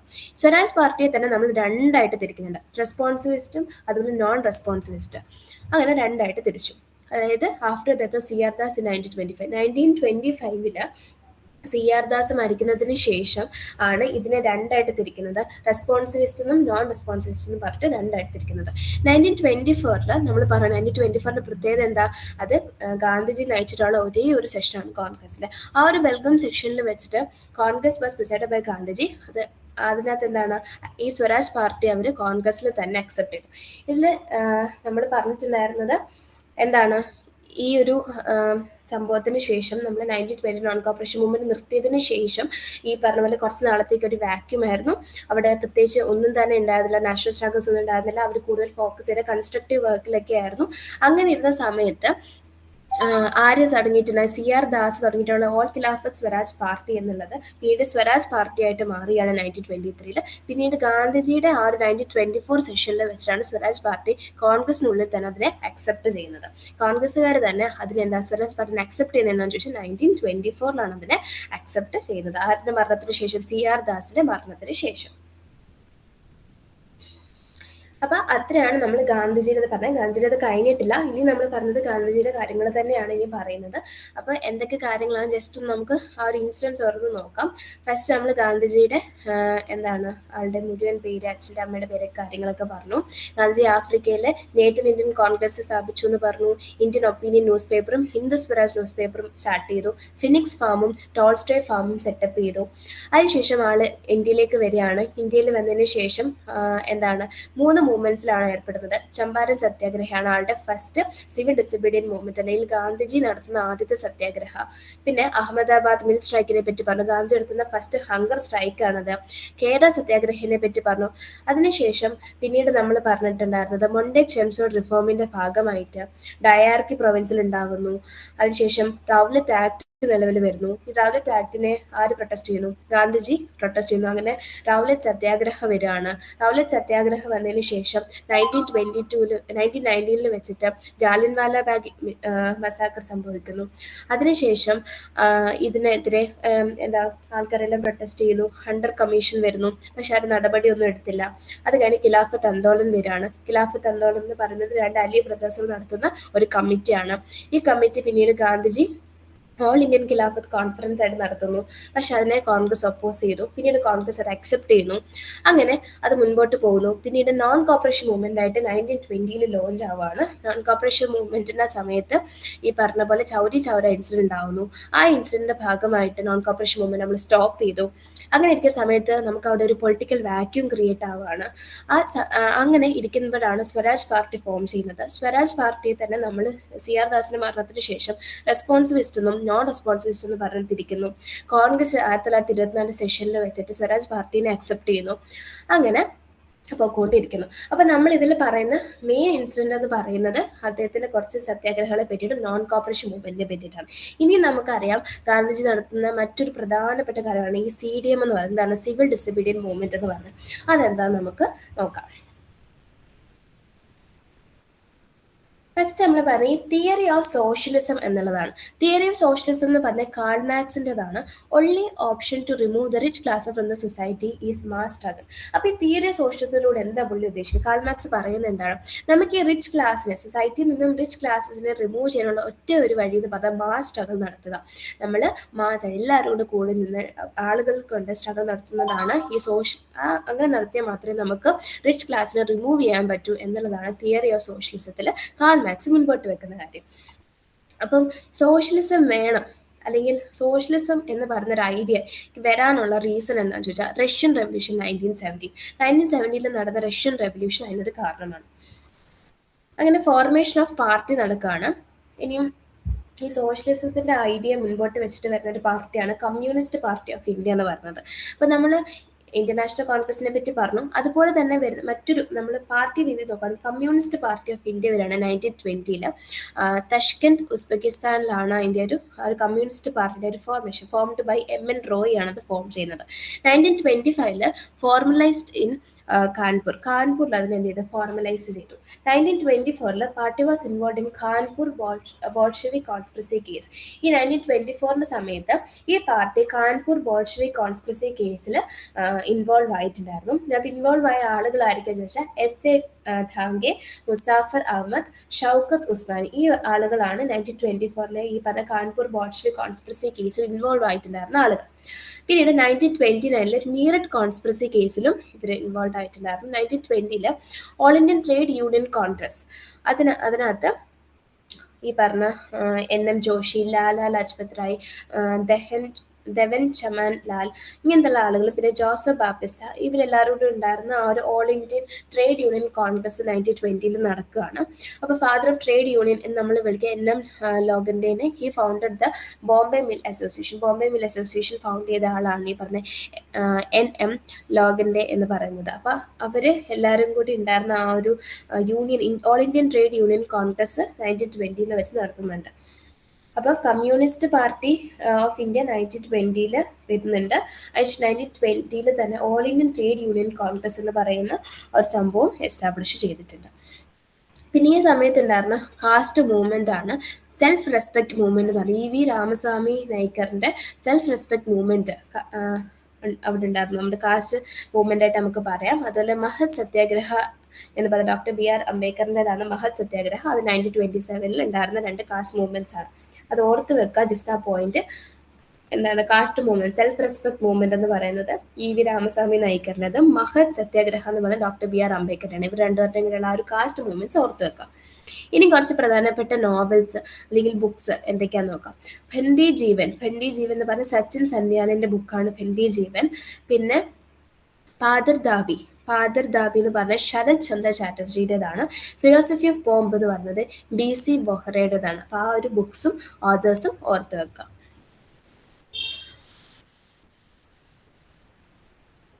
ഇൻ പഞ്ചാബ്, UP, ബീഹാർ ഈ ഒരു സ്ഥലത്തിലായിട്ട് എന്തൊക്കെ സംഭവിച്ചു? ഫസ്റ്റ് ആണ് ഫോർമേഷൻ ഹിന്ദുസ്ഥാൻ റിപ്പബ്ലിക് അസോസിയേഷൻ.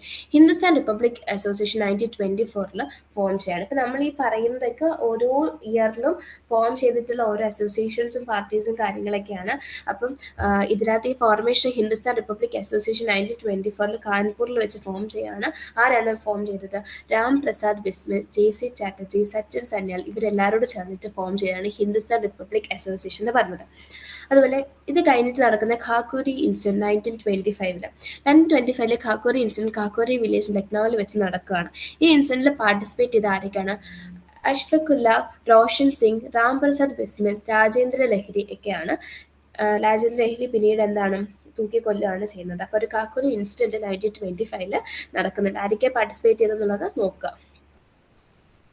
പിന്നെ ഹിന്ദുസ്ഥാൻ റിപ്പബ്ലിക് അസോസിയേഷൻ ആണ് ഈ HRA എന്ന് ഉദ്ദേശിക്കുന്നത്. ഈ HRA പിന്നീട് ട്രാൻസ്ഫോം ചെയ്തിട്ട് എന്താക്കി? Hindustan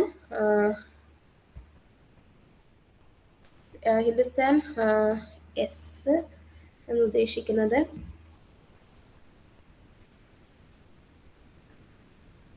Hindustan socialist republic association ആക്കി. അത് സോഷ്യലിസ്റ്റ് ആണെന്ന് ഓർത്തേക്കണേ. ഹിന്ദുസ്ഥാൻ സോഷ്യലിസ്റ്റ് റിപ്പബ്ലിക് അസോസിയേഷൻ 1928 ആക്കി. എന്നാൽ ആ ഒരു ഹിന്ദുസ്ഥാൻ റിപ്പബ്ലിക് അസോസിയേഷൻ എന്നുള്ളത് മാറ്റി ഹിന്ദുസ്ഥാൻ സോഷ്യലിസ്റ്റ് റിപ്പബ്ലിക് അസോസിയേഷൻ എന്ന് മാറ്റിയിട്ടുണ്ട് 1928 ഫിറോസ് ഷാ കോട്ട്ലെയാണ് അങ്ങനെ മാറ്റുന്നത്. അപ്പോൾ അത് അതെ, ഇവിടെ S എന്ന് പറഞ്ഞ സോഷ്യലിസ്റ്റ് ആണ്, പെട്ടെന്ന് കണ്ടില്ല. അപ്പം S എന്ന് പറഞ്ഞ ഒരു സോഷ്യലിസ്റ്റ് എന്ന് പറയുന്ന ആ ഒരു പുതിയ ടേം കൂടി ഇതിലേക്ക് ഉൾപ്പെടുത്തി. ഇനി ചന്ദ്രശേഖർ ആസാദ്, ഭഗത് സിംഗ്, സുഖദേവ് ഇവരെല്ലാവരും ഈ പറഞ്ഞ ഹിന്ദുസ്ഥാൻ സോഷ്യലിസ്റ്റ് ഇതിനകത്ത് ഹിന്ദുസ്ഥാൻ സോഷ്യലിസ്റ്റ് റിപ്പബ്ലിക് അസോസിയേഷനിൽ ഉള്ള ആൾക്കാരാണ്. അപ്പം ഇപ്പം നമുക്ക് ഓപ്ഷൻസ് തരാണ്, കുറച്ച് ആൾക്കാരുടെ പേര്, എന്നിട്ട് ഇതിനകത്ത് ഇല്ലാത്ത ആളാരാ അല്ലെങ്കിൽ ഉള്ള ആരാന്നൊക്കെ പറഞ്ഞ് നമുക്ക് ചോദിക്കാം. അപ്പം അതിനകത്ത് വരുന്ന ആൾക്കാരാണ് ഈ ചന്ദ്രശേഖർ ആസാദ്, ഭഗത് സിംഗ്, സുഖദേവ് എന്നീ പറയുന്ന ആൾക്കാരൊക്കെ ഹിന്ദുസ്ഥാൻ സോഷ്യലിസ്റ്റ് റിപ്പബ്ലിക് അസോസിയേഷനിൽ വരുന്ന ആൾക്കാരാണ്. ഇനി 1926 പഞ്ചാബ് നവജവാൻ ഭാരത് സഭ ഭഗത് സിംഗ് ആരംഭിക്കുകയാണ്. 1920 Lala Lajpat Rai lead against Simon commission recited slogan Simon go back.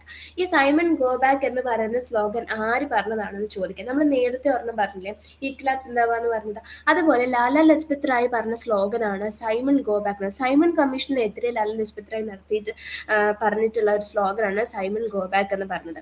ഇനി ഇദ്ദേഹത്തിനെ കൊല്ലുന്നത് killed by Scott through lathi charge വഴിയാണ് ആളെ കൊല്ലുന്നത്, ഈ ലാല ലജ്പത് റായിനെ. പിന്നെ 1928 തന്നെ ഭഗത് സിംഗിനെയും സുഖദേവിനെയും രാജ്ഗുരുവിനെയും കൊല്ലുകയാണ്. ഭഗത് സിംഗിനെ ലാഹോറിൽ വെച്ചിട്ടും അതുപോലെ തന്നെ കൊല്ലാണ്. അപ്പോൾ killed Saunders instead of Scott. അപ്പം സ്കൗട്ടിന് പകരം സൗന്ദറാണ് ഇവരെല്ലാം കൊല്ലുന്നത്. To avenge the death of Lala Lajpat Rai. അപ്പോൾ ലാല ലജ്പത് റായിനെ കൊല്ലുന്ന സ്കോട്ടാണ് ലാത്തി ചാർജ് വഴി. പിന്നീട് ആ സെയിം ഇയർ തന്നെ ഭഗത് സിംഗിനെയും സുഖദേവ് രാജ്ഗുരുവിനെ കൊല്ലുകയാണ് ചെയ്യുന്നത്. Bhagat Singh and Batukeshwar Dutt bombed central legislative assembly. അപ്പോൾ ഇത് ചോദിക്കാൻ നല്ല ചാൻസുള്ള ക്വസ്റ്റൻ ആണ്. 1929 ഭഗത് സിംഗും ബട്ടുകേശ്വർ ദത്തും കൂടി സെൻട്രൽ ലെജിസ്ലേറ്റീവ് അസംബ്ലി ബോംബ് ചെയ്തു. അതിന്റെ റീസൺ എന്താണെന്ന് ചോദിക്കാം. ഇവർ ഈ ബോംബ് ഇട്ടത് ഈ ഒരു ബോംബ് സെൻട്രൽ ലെജിസ്ലേറ്റീവ് അസംബ്ലിയിലേക്ക് ഇവർ ബോംബ് ഇടാനുള്ള റീസൺ എന്ന് പറഞ്ഞാൽ against public safety bill 1928 public safety bill കൊണ്ടുവന്നിട്ടുണ്ടായിരുന്നു. ഇതിന് against the bill was anti nationalism as said by Swaraj party. Swaraj party പറഞ്ഞിട്ടുണ്ടായിരുന്ന എന്താണ് അതിന്റെ അവർ പറഞ്ഞ പോലെ ഒരു ആന്റി നാഷണലിസം ആണ് ഈ ബില്ലിനകത്ത് പറയുന്നത്, പബ്ലിക് സേഫ്റ്റി ബിൽ എന്ന് പറയുന്നത്. ഈ പബ്ലിക് സേഫ്റ്റി ബില്ലിനെതിരെയാണ് ഈ പറഞ്ഞ ഭഗത് സിംഗും ബത്തുകേശ്വർ ദത്തും കൂടി ബോംബ് ഇട്ടിട്ടുള്ളതാണ് സെൻട്രൽ ലെജിസ്ലേറ്റീവ് അസംബ്ലിയിൽ. അതായത് ടു മേക്ക് ഡഫ് ഹിയർ, അതായത് എല്ലാവരെയും കേൾക്കാൻ പറ്റാത്ത ഒരു ഇതിലേക്ക്, അങ്ങനെ ആണ് അവർ ഉദ്ദേശിക്കുക. അതിൻ്റെ അവരുടെ പർപ്പസ് എന്ന് പറയുന്നത്. 23 മാർച്ചിൽ 1931 മാട്രിയറ്റ് എന്ന് പറഞ്ഞാൽ സെലിബ്രേറ്റഡ് ആസ് ഷഹീദ് ദിവസ്. അപ്പം മാട്രിഡിൽ ഈ 23 മാർച്ച് 1931 എന്താണ് നമ്മൾ സെലിബ്രേറ്റ് ചെയ്യുന്നത്? ഷഹീദ് ദിവസ് എന്ന് പറഞ്ഞാണ് സെലിബ്രേറ്റ് ചെയ്യുന്നത്. 1931 CS Azad killed himself. CS Azad ആണെങ്കിൽ അയാളെ തന്നെ കൊല്ലാണ്. 1929 ട്രൈ ടു കിൽ ഇർവിൻ. അയാൾ 1929 ഇർവിനെ കൊല്ലാൻ വേണ്ടി ശ്രമിച്ചത്. പിന്നീട് CS ആസാദ് സ്വയം ആത്മഹത്യ ചെയ്യാണ്, killed himself. And Alfred park, now known as Chandrashekhar Azad park, where he killed himself on 27 February Allahabad. ഇപ്പൊ അറിയപ്പെടുന്ന ചന്ദ്രശേഖർ ആസാദ് പാർക്ക് എന്ന് പറയുന്നത് ആൽഫ്രഡ് പാർക്ക് എന്നാണ് അറിയപ്പെട്ടിരുന്നത്. അന്നാണ് ഈ 27 ഫെബ്രുവരിയിലാണ് ആ സ്ഥലത്ത് വെച്ചിട്ടാണ് പുള്ളി എന്ത് ചെയ്യുന്നത്, മരിക്കുന്നത്. അപ്പൊ ആ ഒരു ഇതായിട്ടാണ് നമ്മൾ ഈ പറഞ്ഞ ചന്ദ്രശേഖർ ആസാദ് പാർക്ക് എസ്റ്റാബ്ലിഷ് ഉണ്ടാക്കിയിരിക്കുന്നത്. ഇനി ഇത്രയും നടന്നത്, ഈ ഒരു സംഭവങ്ങളൊക്കെ നടക്കുന്നത് എവിടെയാണ്? പഞ്ചാബ്, UP, ബീഹാർ ഈ ഭാഗങ്ങളിലായിട്ടാണ് ഇതൊക്കെ നടക്കുന്നത്. ഇനി നമ്മൾ ബംഗാളിലേക്ക് നോക്കുകയാണെങ്കിൽ 1913 ചിറ്റഗോങ് അർമുറി റെയ്ഡ് എന്ന് പറയുന്ന ഒരു സംഭവം നടക്കുകയാണ്. അത് സൂര്യ സെന്നാണ് അത് ലീഡ് ചെയ്യുന്നത്. Also known as master da എന്നാണ് ആൾ അറിയപ്പെടുന്നത്. ഇതിനകത്ത് പാർട്ടിസിപ്പേറ്റ് ചെയ്ത വുമൺ പാർട്ടിസിപ്പൻസ് ആരൊക്കെയാണ്? പ്രീതി ലത വഡേദർ, കൽപ്പന ദത്ത, സുനിധി ചാന്ദ്രി ആൻഡ് ഭിന ദാസ്, ഇവരൊക്കെയാണ് അതിൽ പാർട്ടിസിപ്പേറ്റ് ചെയ്ത വുമൺ പാർട്ടിസിപ്പൻസ് എന്ന് പറയുന്നത്. Government of Indian act 1919 Montagu Chelmsford reform എന്ന് നമ്മൾ പറയും. അതിനുശേഷം 10 വർഷങ്ങൾക്ക് ശേഷം ആണ് 1920 അതിന്റെ ഇടയിൽ 10 years later പിന്നീട് 1927 സൈമൺ കമ്മീഷന്റെ ചെയർമാൻ ജോൺ സൈമന്റെ അണ്ടറിൽ അയാളുടെ ചെയർമാൻഷിപ്പിൽ സൈമൺ കമ്മീഷൻ വരുന്നു. അന്നത്തെ PM ആരാന്ന് ചോദിച്ചാൽ സ്റ്റാൻലി ബാൾഡ്വിൻ ആണ് അന്നത്തെ PM എന്ന് പറയുന്നത്. അപ്പോൾ 1919 മൊണ്ടേക് ചെംസ്ഫോർഡ് റിഫോം നടക്കുന്നു. 1927 സൈമൺ കമ്മീഷൻ വരുന്നു. ഈ സൈമൺ കമ്മീഷൻ 1928 ഇന്ത്യയിൽ എത്തുന്നത്. ശരിക്കും പറഞ്ഞാൽ 1927 ഈ കമ്മീഷൻ ജോൺ സൈമൺ ചെയർമാൻഷിപ്പിൽ നടക്കുന്നുണ്ട്. അത് അവർ സ്റ്റാർട്ട് ചെയ്തിട്ടുണ്ട്. പക്ഷെ അത് ഇന്ത്യയിൽ എത്തുന്നത്, സൈമൺ കമ്മീഷൻ ഇന്ത്യയിൽ എത്തുന്നത് വെച്ച് നോക്കുമ്പോൾ 1928. അതാണ് നമ്മൾ ഈ 10 years later എന്ന് പറഞ്ഞ് കൊടുത്തിരിക്കുന്നത്. അപ്പം 1919 ഈ റിഫോമിന് ശേഷം സൈമൺ കമ്മീഷൻ 1928 എത്തുകയാണ്. ദിസ് കമ്മീഷൻ അറൈവ്ഡ് ഇന്ത്യയിലേക്ക് എത്തുന്നു. ഇന്ത്യക്കാര് ഇതിന് റിവോൾട്ട് എഗ്നിസ്റ്റ് സൈമൺ ഗോബാക്ക് എന്ന് പറഞ്ഞിട്ട് ഇതിനെതിരെ റിവോൾട്ട് നടത്തിയിട്ടുണ്ടായിരുന്നു. 7 membered commission, all whites no Indians. ഇതിനകത്ത് ഇവർ പറയുന്ന കാര്യം എന്ന് വെച്ചാൽ സൈമൺ കമ്മീഷനിൽ മൊത്തം ഉള്ള ആൾക്കാർ എന്ന് പറഞ്ഞാൽ 7 മെമ്പേർഡ് കമ്മിറ്റി ആണ്. പക്ഷെ ആ ഒരു കമ്മീഷനിൽ എല്ലാവരും വൈറ്റ് ആണ്, നോ ഇന്ത്യൻസ്, ആരും തന്നെ ഇന്ത്യക്കാരല്ല. ഇനി ഈ ഒരു സ്ലോഗൻ സൈമൺ ഗോബാക്ക് എന്ന് പറഞ്ഞ സ്ലോഗൻ കോയിൻ ചെയ്തതെന്ന് വെച്ചാൽ യൂസുഫ് മെഹർലി ആണ് ഇത് കോയിൻ ചെയ്തത്. സൈമൺ ഗോബാക്ക് എന്ന് പറഞ്ഞ് അത് കോയിൻ ഉണ്ടാക്കിയത്. പിന്നെ 7 മെമ്പർ കമ്മീഷനായിരുന്നു ഇത്. ഇതിനകത്ത് മൊത്തം ഈ പറഞ്ഞ പോലെ ബ്രിട്ടീഷ് ആയിരുന്നു, വൈറ്റ്സ് ആയിരുന്നു, ഇന്ത്യക്കാരില്ല. അതുകൊണ്ടാണ് നമ്മൾ റിവോൾട്ട് ചെയ്തത്. പിന്നെ സൈമൺ കമ്മീഷന്റെ ചെയർമാൻ ജോൺ സൈമൺ ആണ്. അങ്ങനെ മദ്രാസ് സെഷൻ ഓഫ് കോൺഗ്രസ് 1928 ഇവരെന്ത് ചെയ്യാണ്? ഡിസിഷൻ ടു ബോയ്ക്കോട്ട് ചെയ്യാമെന്ന് ഡിസിഷൻ എടുക്കുകയാണ്. ബോയ്ക്കോട്ട് സൈമൺ കമ്മീഷനെ നമുക്ക് ബോയ്ക്കോട്ട് ചെയ്യാം, നമുക്ക് അതിന്റെ ആവശ്യമില്ല എന്ന് 1928 മദ്രാസ് സെഷനിൽ അവർ തീരുമാനിക്കുകയാണ്. അപ്പോൾ ഇതൊരു സ്പെഷ്യൽ സെഷനാണ്. നമ്മളൊരു എമർജൻസി നടന്നപ്പം നടത്തിയിട്ടുള്ള ഒരു സ്പെഷ്യൽ സെഷനാണ് ഈ മദ്രാസ് സെഷൻ ഓഫ് കോൺഗ്രസ് എന്ന് പറഞ്ഞത്. അന്നത്തെ പ്രസിഡന്റ് ആരാന്ന് ചോദിച്ചാൽ MA അൻസാരി. കോൺഗ്രസിന്റെ അന്നത്തെ പ്രസിഡന്റ് MA അൻസാരി ആണ്. അങ്ങനെ സൈമൺ കമ്മീഷനെതിരെ നമ്മൾ നടത്തിയ റെസ്പോൺസ്. അപ്പോൾ നമ്മൾ വീണ്ടും ആ ഒരു ടൈം ലൈനിലേക്ക് എത്തിയിട്ടുണ്ട്. നമ്മൾ കഴിഞ്ഞ ഒരു ചാപ്റ്ററിൽ വരെ പറഞ്ഞു നിർത്തിയിട്ടുണ്ടാകുന്ന സൈമൺ കമ്മീഷനെ പറ്റിയിട്ട് ആയിരുന്നു. അത് ചെറുതായിട്ടൊന്ന് മെൻഷൻ ചെയ്തതാണ്. അപ്പോൾ നമ്മൾ 1928 സൈമൺ കമ്മീഷൻ ഇന്ത്യയിലേക്ക് വരികയും ഇന്ത്യക്കാർ അതിനെതിരെ പ്രൊട്ടസ്റ്റ് ചെയ്തു, സൈമൺ ഗോ ബാക്ക് എന്ന് പറഞ്ഞ സ്ലോഗനിലൂടെ. അങ്ങനെ കോൺഗ്രസിന്റെ സെഷനിൽ നമ്മൾ തീരുമാനിക്കുകയാണ് സൈമൺ കമ്മീഷൻ നമുക്ക് വേണ്ട, അത് ബോയ്ക്കോട്ട് ചെയ്യാൻ. അങ്ങനെ സൈമൺ കമ്മീഷൻ നമ്മൾ എങ്ങനെയൊക്കെയാണ് റെസ്പോൺസ് ടു സൈമൺ കമ്മീഷൻ എന്തൊക്കെയാണ്? ദെൻ സെക്രട്ടറി എന്ന് പറയുന്നത്, അന്നത്തെ സെക്രട്ടറി എന്ന് പറഞ്ഞ ആരാണ്? ബിർക്കൻ ഹെഡ് ചലഞ്ച്ഡ്. ഈ ബിർക്കൻ ഹെഡ് എന്ന് പറഞ്ഞ അന്നത്തെ സെക്രട്ടറി ഇന്ത്യക്കാരെ ചാലഞ്ച് പ്ലാൻ ചെയ്തു. അങ്ങനെ നെഹ്റു റിപ്പോർട്ട് 1928 വരുന്നുണ്ട്. Under the chairmanship of Motilal Nehru. Motilal നെഹ്റുവിന്റെ ചെയർമാൻഷിപ്പിൽ നെഹ്റു കമ്മിറ്റി വരികയാണ്. ഈ കമ്മിറ്റി വെക്കുന്ന ഡിമാൻഡ്സ് എന്തൊക്കെയാണ്? To end separate electorate, demand for dominion status. അപ്പം നമ്മൾ സൈമൺ കമ്മീഷനെതിരെ, അതായത് സെക്രട്ടറി ബൈ എന്താണ് അന്ന് നമ്മൾ സ്റ്റാർട്ട് ചെയ്യുന്ന സമയം നെഹ്റു റിപ്പോർട്ട്, അതിൽ അവർ വെക്കുന്ന ഡിമാൻഡാണ് നമുക്ക് സെപ്പറേറ്റ് ഇലക്ട്രേറ്റ് വേണ്ട, അത് എൻഡ് ചെയ്യണം. അതുപോലെ ഡൊമീനിയൻ സ്റ്റാറ്റസ് വേണം എന്ന് പറയാം. Demand for a dominion status. ഇത് SC ബോസ്, സുഭാഷ് ചന്ദ്ര ബോസ്, അതുപോലെ Jawaharlal Nehru, Srinivasa Iyengar formed Indian independence league 1928. അതുപോലെ ആ ഒരു സമയത്ത് സുഭാഷ് ചന്ദ്രബോസും നെഹ്റുവും പിന്നെ അയ്യൻഗറും ഇവരെല്ലാവരും കൂടി ഇന്ത്യൻ ഇൻഡിപെൻഡൻസ് ലീഗ് 1928 ഫോം ചെയ്യുന്നുണ്ട്. പിന്നെ BR അംബേദ്കറിന്റെ ഹിന്ദു മഹാസഭ 1915 മദൻ മോഹൻ മാളവ്യ അത് ഫൗണ്ട് ചെയ്യുന്നുണ്ട്. ഈ ഹിന്ദു മഹാസഭ എന്ന് പറഞ്ഞത് ഇവരൊക്കെ സൈമൺ കമ്മീഷന് സപ്പോർട്ടാണ്. BR അംബേദ്കറും അതുപോലെ ഹിന്ദു മഹാസഭ, മദൻ മോഹൻ മാളവ്യ ഫൗണ്ട് ചെയ്തിട്ടുള്ള ഹിന്ദു മഹാസഭയും BR അംബേദ്കറും സൈമൺ കമ്മീഷന് സപ്പോർട്ടായിരുന്നു. പക്ഷെ ഇതിനെതിരെ ഉണ്ടാകുന്ന ആൾക്കാരാണ് ഈ പറയുന്നവരൊക്കെ. അപ്പൊ അവര് ഈ പറഞ്ഞ പോലെ നമുക്ക് ഇലക്ട്രിസിറ്റി വേണ്ട, ഡൊമീനിയൻ സ്റ്റാറ്റസ് വേണം എന്നൊക്കെ പറഞ്ഞിട്ടുണ്ടായിരുന്നു. ഇനി മുസ്ലിം ലീഗ്സ് കുറച്ച് പ്രപ്പോസൽസ് വെക്കുന്നുണ്ട്. 14 പോയിന്റ്സ് ആണ് ജിന്ന മുൻപോട്ട് വെക്കുന്നത്. Basic framework Pakistan constitution. ഇതിനെ നമുക്ക് ഈ ഒരു 14 പോയിന്റ്സ് നമ്മൾ പാകിസ്ഥാൻ കോൺസ്റ്റിറ്റ്യൂഷന്റെ ആ ഒരു ബേസിക് ഫ്രെയിംവർക്ക് എന്ന് നമുക്ക് അതിനെ വിളിക്കാം. അങ്ങനെ ആ സംഭവങ്ങളൊക്കെ നടക്കുകയാണ്. അങ്ങനെ കൽക്കട്ട സെഷൻ ഓഫ് കോൺഗ്രസ്സിൽ നെഹ്റു റിപ്പോർട്ട് അക്സെപ്റ്റ് ചെയ്തു. നമ്മുടെ കോൺഗ്രസ്സിൽ നെഹ്റു റിപ്പോർട്ട് കൽക്കട്ട സെഷൻ നടന്ന കോൺഗ്രസിന്റെ ആ ഒരു സെഷനിൽ നെഹ്റു റിപ്പോർട്ടിനെ അവർ അക്സെപ്റ്റ് ചെയ്തു. ഇർവിൻ ഡിക്ലറേഷൻ അല്ലെങ്കിൽ ഡൽഹി മാനിഫെസ്റ്റോ എന്ന് പറഞ്ഞാൽ എന്താ? അതെന്താ സംഭവം എന്ന് വെച്ച് കഴിഞ്ഞാൽ റൗണ്ട് ടേബിൾ കോൺഫറൻസ് ലണ്ടനിൽ വെച്ചിട്ട് ഇർവിൻ നടത്തുകയാണ്. ഈ കോൺഫറൻസിൽ കോൺഗ്രസിനെ അവർ ഇൻവൈറ്റ് ചെയ്തിട്ടുണ്ടായിരുന്നു. അപ്പോൾ ആ ഒരു സമയത്ത് കോൺഗ്രസിനെ അവർ വിളിച്ചിട്ടുണ്ടായിരുന്നു. അപ്പം ആ ഒരു റൗണ്ട് ടേബിൾ കോൺഫറൻസിൽ കോൺഗ്രസ് ലോഞ്ച് ഡൽഹി മാനിഫെസ്റ്റോ. അതായത് എന്താണ് അവർ മുമ്പോട്ട് വെച്ചത്? When dominion status B implemented, നമുക്ക് എന്നാണ് ഈ ഡൊമീനിയൻ സ്റ്റാറ്റസ് കിട്ടുക, അത് എന്നാണ് ഇംപ്ലിമെന്റ് ചെയ്യുന്നത് എന്നുള്ളത് റൗണ്ട് ടേബിൾ കോൺഫറൻസിൽ വെച്ചിട്ട് കോൺഗ്രസ് മുൻപോട്ട് വെക്കുന്നുണ്ട്. പിന്നെ ലാഹോർ സെഷൻ 1929 ലാഹോർ സെഷൻ ജവഹർലാൽ നെഹ്റു ആണ് പ്രിസൈഡ് ചെയ്യുന്നത്. ആ സെഷനിൽ അവർ കുറച്ച് തീരുമാനങ്ങൾ എടുത്തു. ഫസ്റ്റ് റൗണ്ട് ടേബിൾ കോൺഫറൻസ് എന്താണ്? Table to be boycott. അതായത് ഈ ഒരു കോൺഫറൻസ് സെഷൻ നടത്തണമെന്ന് ഇർവിൻ വന്ന് പറയാണ്, ഞങ്ങൾ ഈ റൗണ്ട് ടേബിൾ കോൺഫറൻസ് നടത്താൻ തീരുമാനിക്കുകയാണ്. ആ സമയത്ത് മുസ്ലിം ലീഗ് കോൺഗ്രസിലുള്ള ആളുകളെയൊക്കെ ഇവർ ഇൻവൈറ്റ് ചെയ്യുന്നുണ്ട്. പക്ഷെ ആ സമയത്ത് കോൺഗ്രസ് ലോഞ്ച് ചെയ്തൊരു കാര്യമാണ് ഞങ്ങൾക്ക് ഡൊമീനിയൻ സ്റ്റാറ്റസ് വേണം. അതായത് ഡൊമീനിയൻ സ്റ്റാറ്റസ് എന്ന് ഉദ്ദേശിക്കുന്നത് ബ്രിട്ടീഷുകാർ ഇവിടെ നിന്നോട്ടെ, പക്ഷെ ഞങ്ങൾക്ക് എന്തുണ്ടാവണം, ഞങ്ങൾക്ക് അതിനകത്തൊരു ഡൊമീനിയൻ സ്റ്റാറ്റസ്, അവരവിടെ നിന്നാൽ ഞങ്ങൾക്ക് ഇവിടെ ഭരിക്കാൻ പറ്റണം എന്നുള്ള രീതിയിലാണ് അവർ ഉദ്ദേശിക്കുന്നത്. അങ്ങനെ അവർ ഈ ഡൽഹി മാനിഫെസ്റ്റോ ഇങ്ങനെ പറഞ്ഞു. പിന്നീട് ജവഹർലാൽ നെഹ്റു നടത്തിയത് പ്രിസൈഡ് ചെയ്തിട്ടുള്ള ലാഹോർ സെക്ഷനിൽ വെച്ചിട്ട് അവർ കുറച്ച് ഡിസിഷൻസ് എടുത്തു. ഞങ്ങൾ ഫസ്റ്റ് റൗണ്ട് ടേബിൾ കോൺഫറൻസിൽ പങ്കെടുക്കുന്നില്ല എന്ന് പറഞ്ഞു. എൻ്റെ പൂർണ്ണ സ്വരാജാണ് നമ്മുടെ ഗോൾ. നമ്മളുടെ ഒരു ഗോള് പറയാണ്, നമ്മുടെ ലക്ഷ്യം എന്ന് പറഞ്ഞ പൂർണ്ണ സ്വരാജ് ആണെന്ന് അവർ തീരുമാനിക്കുകയാണ്. എന്നിട്ട് 26 ജാനുവരി 1930 ഫസ്റ്റ് ഇൻഡിപെൻഡൻസ് ഡേ ആണ് എന്ന് പറഞ്ഞ് സെലിബ്രേറ്റ് ആയി നമുക്ക് അങ്ങനെ തീരുമാനിക്കാം എന്നവരെടുത്തു.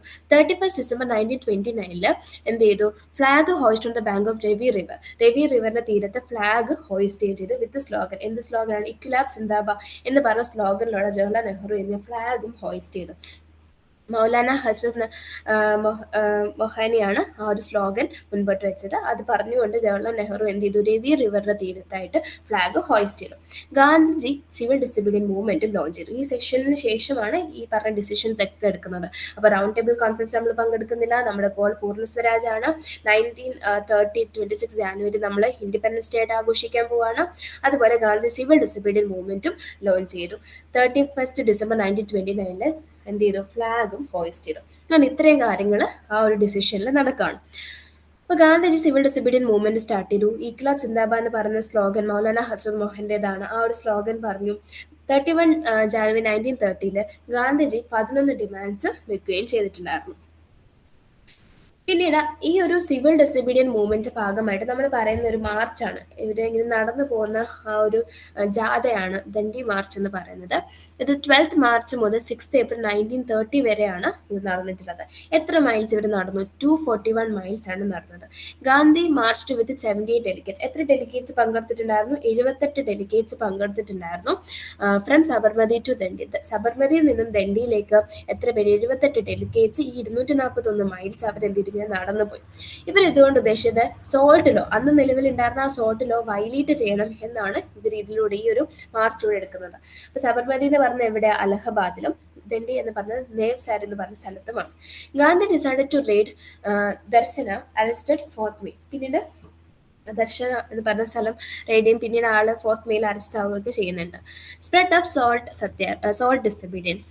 സോൾട്ട് ഡിസബീഡിയൻസ് സ്പ്രെഡ് ആണ്. കോൺഗ്രസ് വർക്കിംഗ് കമ്മിറ്റി ആണ് ഇത് സ്പ്രെഡ് ചെയ്യുന്നത്. റോത്ത്വാരി ഏരിയാസിലേക്ക് നോൺ പേയ്മെന്റ് ഓഫ് റവന്യൂ. ഈ റോത്ത്വാരി ഏരിയയിലേക്ക് ഇവർ റവന്യൂ പേ ചെയ്യാതിരുന്നത്, ടാക്സസ് അടയ്ക്കാതിരുന്നു. പിന്നെ സെമീൻദാരി ഏരിയാസിലേക്ക് നോ ചൗക്കിദാർ ടാക്സ് അവരും കൊടുക്കാതെ. സെൻട്രൽ പ്രൊവിൻസിലേക്ക് എന്താണ് ഫോറസ്റ്റ് ലോ ഒക്കെ അവർ അനുസരിക്കാതിരുന്നു. ഇങ്ങനെയൊക്കെ ഇതൊക്കെ ചെയ്തിട്ടാണ് ഈ പറഞ്ഞ സോൾട്ട് ഡിസബീഡിയൻസ് മൂവ്മെന്റ് സ്പ്രെഡ് ആയത്. ഇങ്ങനെ ഓരോ ഏരിയാസിലും അവർ ഓരോ കാര്യങ്ങൾ ചെയ്തിട്ട്, ആളുകൾ ഓരോ കാര്യങ്ങൾ ചെയ്ത് ഈ പറയുന്ന സോൾട്ട് ഡിസബീഡിയൻസ് അങ്ങ് സ്പ്രെഡ് ആയി. പല സ്റ്റേറ്റ്സിലും ഇതിന് ലീഡേഴ്സ് ഉണ്ട്. അപ്പോൾ ഇങ്ങനെ ഒരു മാർച്ച് നടത്തുന്നുണ്ടെങ്കിൽ പോലും ഇതൊരു ഓൾ ഇന്ത്യൻ ലെവലിലാണ് ഇത് സ്പ്രെഡ് ആണ്. സിവിൽ ഡിസബീഡിയൻസ് എന്ന് പറഞ്ഞാൽ ഓൾ ഇന്ത്യൻ ലെവലിൽ. അപ്പോൾ ഓരോ സ്ഥലത്തും ഓരോ ലീഡേഴ്സ് ഉണ്ടായിരുന്നു. തമിഴ്നാട്ടിലെ ലീഡറാണ് സി രാജഗോപാലാചാരി എന്ന് പറഞ്ഞത്. മലബാറിൽ കെ കേളപ്പൻ ആള് നടത്തിയിട്ടുള്ള സത്യാഗ്രഹമാണ് വൈക്കം സത്യാഗ്രഹം. ഒറീസയിൽ ഗോപാൽ ബന്ധു ചൗധരി, ബീഹാറിൽ അംബിക ഖന്ദ് സിൻഹ എന്ന് പറയുന്നത്. പിന്നെ പേഷറിൽ ഖാൻ അബ്ദുൽ ഗാഫർ ഖാൻ അല്ലെങ്കിൽ ബാദ്ഷാ ഖാൻ അല്ലെങ്കിൽ ഫ്രോണ്ടിയർ ഗാന്ധി എന്നൊക്കെ ആളെ വിളിക്കും. ഈ ഖാൻ അബ്ദുൽ ഗാഫർ ഖാനെ തന്നെ വിളിക്കുന്ന പേരുകളാണ് ബാദ്ഷാ ഖാൻ, ഫ്രോണ്ടിയർ ഗാന്ധി എന്നൊക്കെ പറയുന്നത്. അപ്പോൾ ഇവർ ഓരോ സ്ഥലത്തും അങ്ങനെ ഓരോ ലീഡേഴ്സ് ആണ് ഇത് ഈ ഒരു സംഭവം സിവിൽ ഡിസബീഡിയൻറ്റ് മൂവ്മെന്റ് അല്ലെങ്കിൽ ഈ പറയുന്ന സോൾട്ട് ലോയ്ക്കെതിരെയുള്ള ആ ഒരു സോൾട്ട് ആക്ടിനെതിരെയുള്ള ഇതൊക്കെ നടത്തിയത്. ഇനി ബാദ്ഷാ ഖാൻ അല്ലെങ്കിൽ അബ്ദുൽ ഗാഫർ ഖാൻ നടത്തിയിട്ടുള്ള ഒരു മൂവ്മെന്റ് ആണ് റെഡ് ഷർട്ട് മൂവ്മെന്റ്. അതുപോലെ ആള് ഖുദൈ ഖിദ്മാത്കർ എന്ന് പറയുന്നതിന്റെ ഫൗണ്ടർ കൂടിയാണ് ഈ പറയുന്ന ഖാൻ അബ്ദുൽ ഗാഫർ ഖാൻ.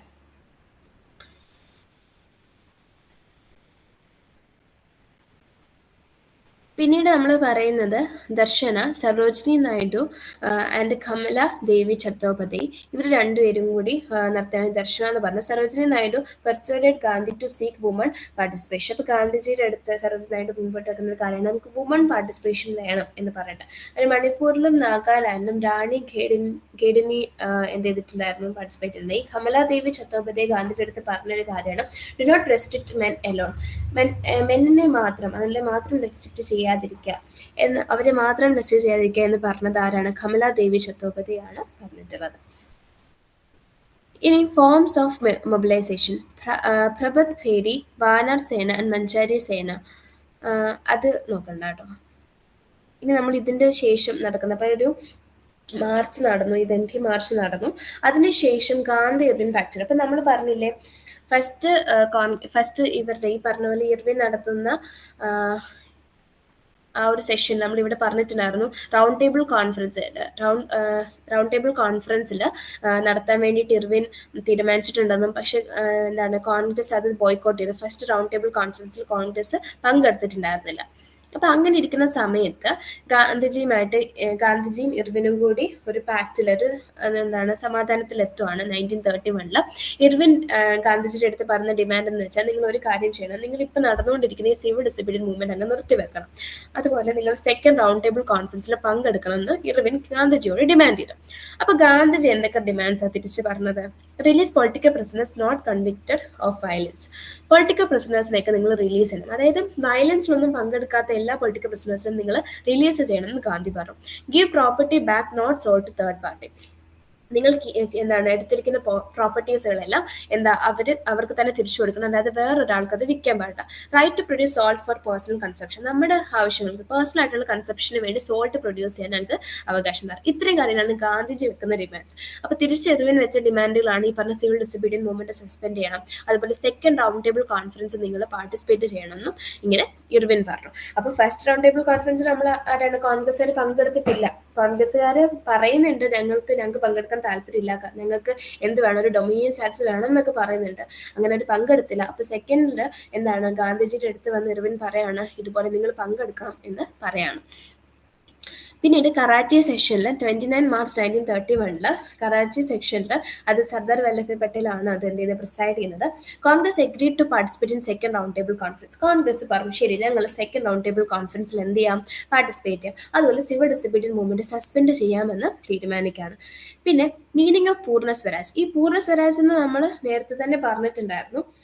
പക്ഷെ ആ ഒരു പൂർണ്ണ സ്വരാജ് എന്ന് പറഞ്ഞ ഒരു മീനിങ് കുറച്ചും കൂടി അവർ എന്ത് ചെയ്തു, ആ ഒരു ഗോൾ അവർ കുറച്ച് നാളത്തേക്ക് മാറ്റി വെച്ചു. ആ ഒരു ഗോൾ വേണ്ടെന്ന് വെച്ചു. 2 റെസൊല്യൂഷൻസ് അഡോപ്റ്റ്, 2 റെസൊല്യൂഷൻസ് അഡോപ്റ്റ് ചെയ്തു. Fundamental rights and national economic policy, ഇങ്ങനെ ഈ 2 കാര്യങ്ങൾ കൂടി അവർ എന്ത് ചെയ്തു, വേണം എന്ന് പറഞ്ഞത്. ആ 2 കാര്യങ്ങൾ കൂടി അവർ അഡോപ്റ്റ് ചെയ്തിട്ടുണ്ട്. അങ്ങനെ റൗണ്ട് ടേബിൾ കോൺഫറൻസ് നടക്കുകയാണ്. ഇപ്പം ലണ്ടനിൽ വെച്ച് നടന്ന ഈ ഒരു സൈമൺ കമ്മീഷൻ റിപ്പോർട്ട് ഡിസ്കസ് ചെയ്യാൻ വേണ്ടിയിട്ടാണ് ശരിക്കും പറഞ്ഞ റൗണ്ട് ടേബിൾ കോൺഫറൻസുകൾ ഉണ്ടാവുന്നത്. 3 റൗണ്ട് ടേബിൾ കോൺഫറൻസ് ആണുള്ളത്. ഫസ്റ്റ് റൗണ്ട് ടേബിൾ കോൺഫറൻസ് 1930, അതിൽ കോൺഗ്രസ് പങ്കെടുത്തിട്ടില്ല. സെക്കൻഡ് 1931 ഇതിനകത്താണ് ഗാന്ധിജിയും കോൺഗ്രസും പാർട്ടിസിപ്പേറ്റ് ചെയ്തത്. മൂന്നാമത്തതിലും ആര് പാർട്ടിസിപ്പേറ്റ് ചെയ്യുന്നില്ല, ഗാന്ധിജിയും കോൺഗ്രസും പാർട്ടിസിപ്പേറ്റ് ചെയ്യുന്നില്ല. അപ്പോൾ ഒറ്റ ഒരു കോൺഫറൻസിൽ മാത്രം, ഒറ്റ റൗണ്ട് ടേബിൾ കോൺഫറൻസിലാണ് നമ്മൾ പാർട്ടിസിപ്പേറ്റ് ചെയ്യുന്നത്, ഗാന്ധിജിയും കോൺഗ്രസും പാർട്ടിസിപ്പേറ്റ് ചെയ്തത് 1931 നടന്ന സെക്കൻഡ് റൗണ്ട് ടേബിൾ കോൺഫറൻസിലാണ്. മൂന്നാമത്തതിലും ഫസ്റ്റിലും ആര് പങ്കെടുക്കുന്നില്ല, കോൺഗ്രസ് പങ്കെടുക്കുന്നില്ല. പിന്നെ ഫസ്റ്റ് വണ്ണിൽ B R Ambedkar was only one to attend all the 3 ladies. ഈ 3 നമ്മൾ റൗണ്ട് ടേബിൾ കോൺഫറൻസ് നോക്കുകയാണെങ്കിൽ 3ലും പാർട്ടിസിപ്പേറ്റ് ചെയ്ത ഒരേ ഒരാൾ ബി ആർ അംബേദ്കർ ആണ്. ബാക്കി ഈ പറഞ്ഞ പോലെ കോൺഗ്രസ് പാർട്ടിസിപ്പേറ്റ് ചെയ്ത ഒറ്റ ഒരെണ്ണമാണ്, അത് 1931 കോൺഗ്രസ് പാസ് ചെയ്തിട്ടുള്ളത്. ഓക്കെ, അപ്പം നമ്മൾ പറഞ്ഞിട്ടുണ്ടായിരുന്നത് നോൺ കോപ്പറേഷൻ മൂവ്മെന്റിനെ പറ്റിയിട്ടും അതുപോലെ തന്നെ നമ്മൾ ഇപ്പോൾ പറഞ്ഞ സിവിൽ ഡിസബിലിയൻ മൂവ്മെന്റ്സിന്റെ കാര്യങ്ങളുമാണ് പറഞ്ഞിട്ടുണ്ടായിരുന്നത്. സോഷ്യലിസ്റ്റ് ഐഡിയയെ പറ്റിയിട്ടും അങ്ങനെ ഫോം ചെയ്ത കമ്മ്യൂണിസ്റ്റ് പാർട്ടിയെ പറ്റിയിട്ടും നമ്മൾ പറഞ്ഞു. അതുപോലെ നമ്മൾ ഹിന്ദുസ്ഥാൻ റിപ്പബ്ലിക് അസോസിയേഷനെ പറ്റി പറഞ്ഞു. അത് ആരാണ് ഫോം ചെയ്തത്, ആ ഹിന്ദുസ്ഥാൻ റിപ്പബ്ലിക് അസോസിയേഷൻ മാറി അത് ഹിന്ദുസ്ഥാൻ സോഷ്യലിസ്റ്റ് റിപ്പബ്ലിക് അസോസിയേഷനായിട്ട് മാറുന്നു. അതിലേക്ക് ചന്ദ്രശേഖർ ആസാദ്, ഭഗത് സിംഗ്, സുഖദേവ് വരുന്നു എന്ന് പറഞ്ഞു. അങ്ങനെ അവരുടെ ഓരോ പ്രൊട്ടസ്റ്റുകളൊക്കെ നടക്കുന്നു. സൈമൺ കമ്മീഷണറിൽ ലാല ലജ്പത് റായ് മുൻപോട്ട് വരുന്നു. ഭഗത് സിംഗിനെയും സുഖദേവിനെയും രാജ്ഗുരുവിനെയും കൊല്ലുന്നു. അത് കഴിഞ്ഞ ശേഷം പിന്നീട് ഈ പറഞ്ഞ പോലെ മൊണ്ടേക് ഷെംസർ റിഫോമിനൊക്കെ ശേഷം സൈമൺ കമ്മീഷൻ 1928 ഇന്ത്യയിലേക്ക് വരികയാണ്. അതിനെതിരെ നമ്മൾ പ്രൊട്ടസ്റ്റ് ചെയ്തു. നമ്മൾ ഇത് വേണ്ടാന്ന് വെക്കണം എന്ന് പറഞ്ഞു. സൈമൺ കമ്മീഷന് എതിരെ പിന്നീട് നെഹ്റു റിപ്പോർട്ട് 1928 വരുന്നുണ്ട്. അത് കോൺഗ്രസ് അക്സെപ്റ്റ് ചെയ്യുന്നുണ്ട്. ആ സമയത്ത് ഇർവിൻ പറയാണ് നമുക്കൊരു റൗണ്ട് ടേബിൾ കോൺഫറൻസ് നടത്തണം എന്ന് പറയാണ്. പക്ഷെ നമ്മൾ തീരുമാനിച്ചു ഫസ്റ്റ് റൗണ്ട് ടേബിൾ കോൺഫറൻസിൽ നമ്മൾ പങ്കെടുക്കില്ല എന്ന് തീരുമാനിച്ചു. അതിനുശേഷം ഗാന്ധിജി സിവിൽ ഡിസബിലിയൻ മൂവ്മെന്റ് സ്റ്റാർട്ട് ചെയ്തു. അതിന്റെ ഭാഗമായിട്ട് ദണ്ഡി മാർച്ച് നടത്തി. ദണ്ഡി മാർച്ചിൽ 12th മാർച്ച് മുതൽ 6th ഏപ്രിൽ 1930 വരെ ആയിരുന്നു. 241 മൈൽസ് ആണ്. 78 ഡെലിഗേറ്റ്സ് ഉണ്ട്. സബർമതി മുതൽ ദണ്ഡി വരെയാണ് പോയത്. എന്തിനെതിരെ, to violate salt law violate ചെയ്യാൻ വേണ്ടിയിട്ടാണ്. Gandhi decided to raid Dharasana. പിന്നീട് അതുപോലെ തന്നെ ഈ സോൾട്ട് ഡിസബിലിറ്റീസ് അല്ലെങ്കിൽ സിവിൽ ഡിസബിലിറ്റി മൂവ്മെന്റ് നമ്മുടെ ഇന്ത്യ ഒട്ടാകെ സ്പ്രെഡ് ആയിട്ടുണ്ടായിരുന്നു. അതിൽ ഓരോ സ്ഥലത്തും ഓരോ ലീഡേഴ്സ് ഉണ്ട്, അവരുടെ പേരെല്ലാം പഠിച്ചു.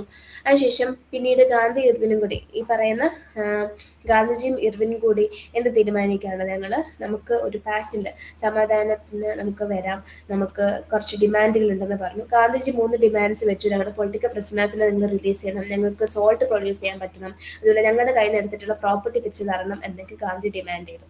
പക്ഷെ ഇർവിൻ ഡിമാൻഡ് ചെയ്തിട്ടുള്ള കാര്യം സിവിൽ ഡിസബിലിയൻ മൂവ്മെന്റ് നിങ്ങൾ നിർത്തുക, അതുപോലെ സെക്കൻഡ് റൗണ്ട് ടേബിൾ കോൺഫറൻസ് നിങ്ങൾ പാർട്ടിസിപ്പേറ്റ് ചെയ്യണം. അതിന്റെ ഭാഗമായിട്ട് ഗാന്ധിജി പോയി second round table conference participate ചെയ്തു. അങ്ങനെ എത്ര റൗണ്ട് ടേബിൾ കോൺഫറൻസുകൾ ഉണ്ടെന്ന് നമ്മൾ പറഞ്ഞത് 1930 ഫസ്റ്റ് റൗണ്ട് ടേബിൾ കോൺഫറൻസ്, രണ്ടാമത്തെ 1931 മൂന്നാമത്തെ 1932 നടന്നു. ഈ 1931 മാത്രമാണ് ഗാന്ധിജിയും കോൺഗ്രസും പാർട്ടിസിപ്പേറ്റ് ചെയ്തിട്ടുണ്ടായിരുന്നത്. മൂന്നാമത്തതിൽ അതുപോലെ 1ലും 2ലും 3ലും ആര് പാർട്ടിസിപ്പേറ്റ് ചെയ്തു, ബി ആർ അംബേദ്കർ പാർട്ടിസിപ്പേറ്റ് ചെയ്തിട്ടുണ്ട്. ഇത്രയാണ് നമ്മൾ പറഞ്ഞിട്ടുള്ളത്. ഇനി വരുന്ന 2 ക്വിറ്റ് ഇന്ത്യൻ മൂവ്മെന്റ് നമുക്ക് പഠിക്കാനുണ്ട്. അതും വളരെ ഇമ്പോർട്ടൻ്റ് ആയിട്ടുള്ള ടോപ്പിക്, അതായത് നമ്മുടെ ലാസ്റ്റ് അതായിട്ട് പറയുന്നത്. പിന്നെ ഭക്തി ആൻഡ് സൂഫി മൂവ്മെന്റ് ഉണ്ട് കേട്ടോ. ഈ 2 ടോപ്പിക്സ് നമ്മൾ അടുത്ത ദിവസങ്ങളിൽ ഡിസ്കസ് ചെയ്യാം. പിന്നെ ഇന്ന് നമുക്ക് CA സെഷൻ ഉണ്ടാവില്ല. അപ്പം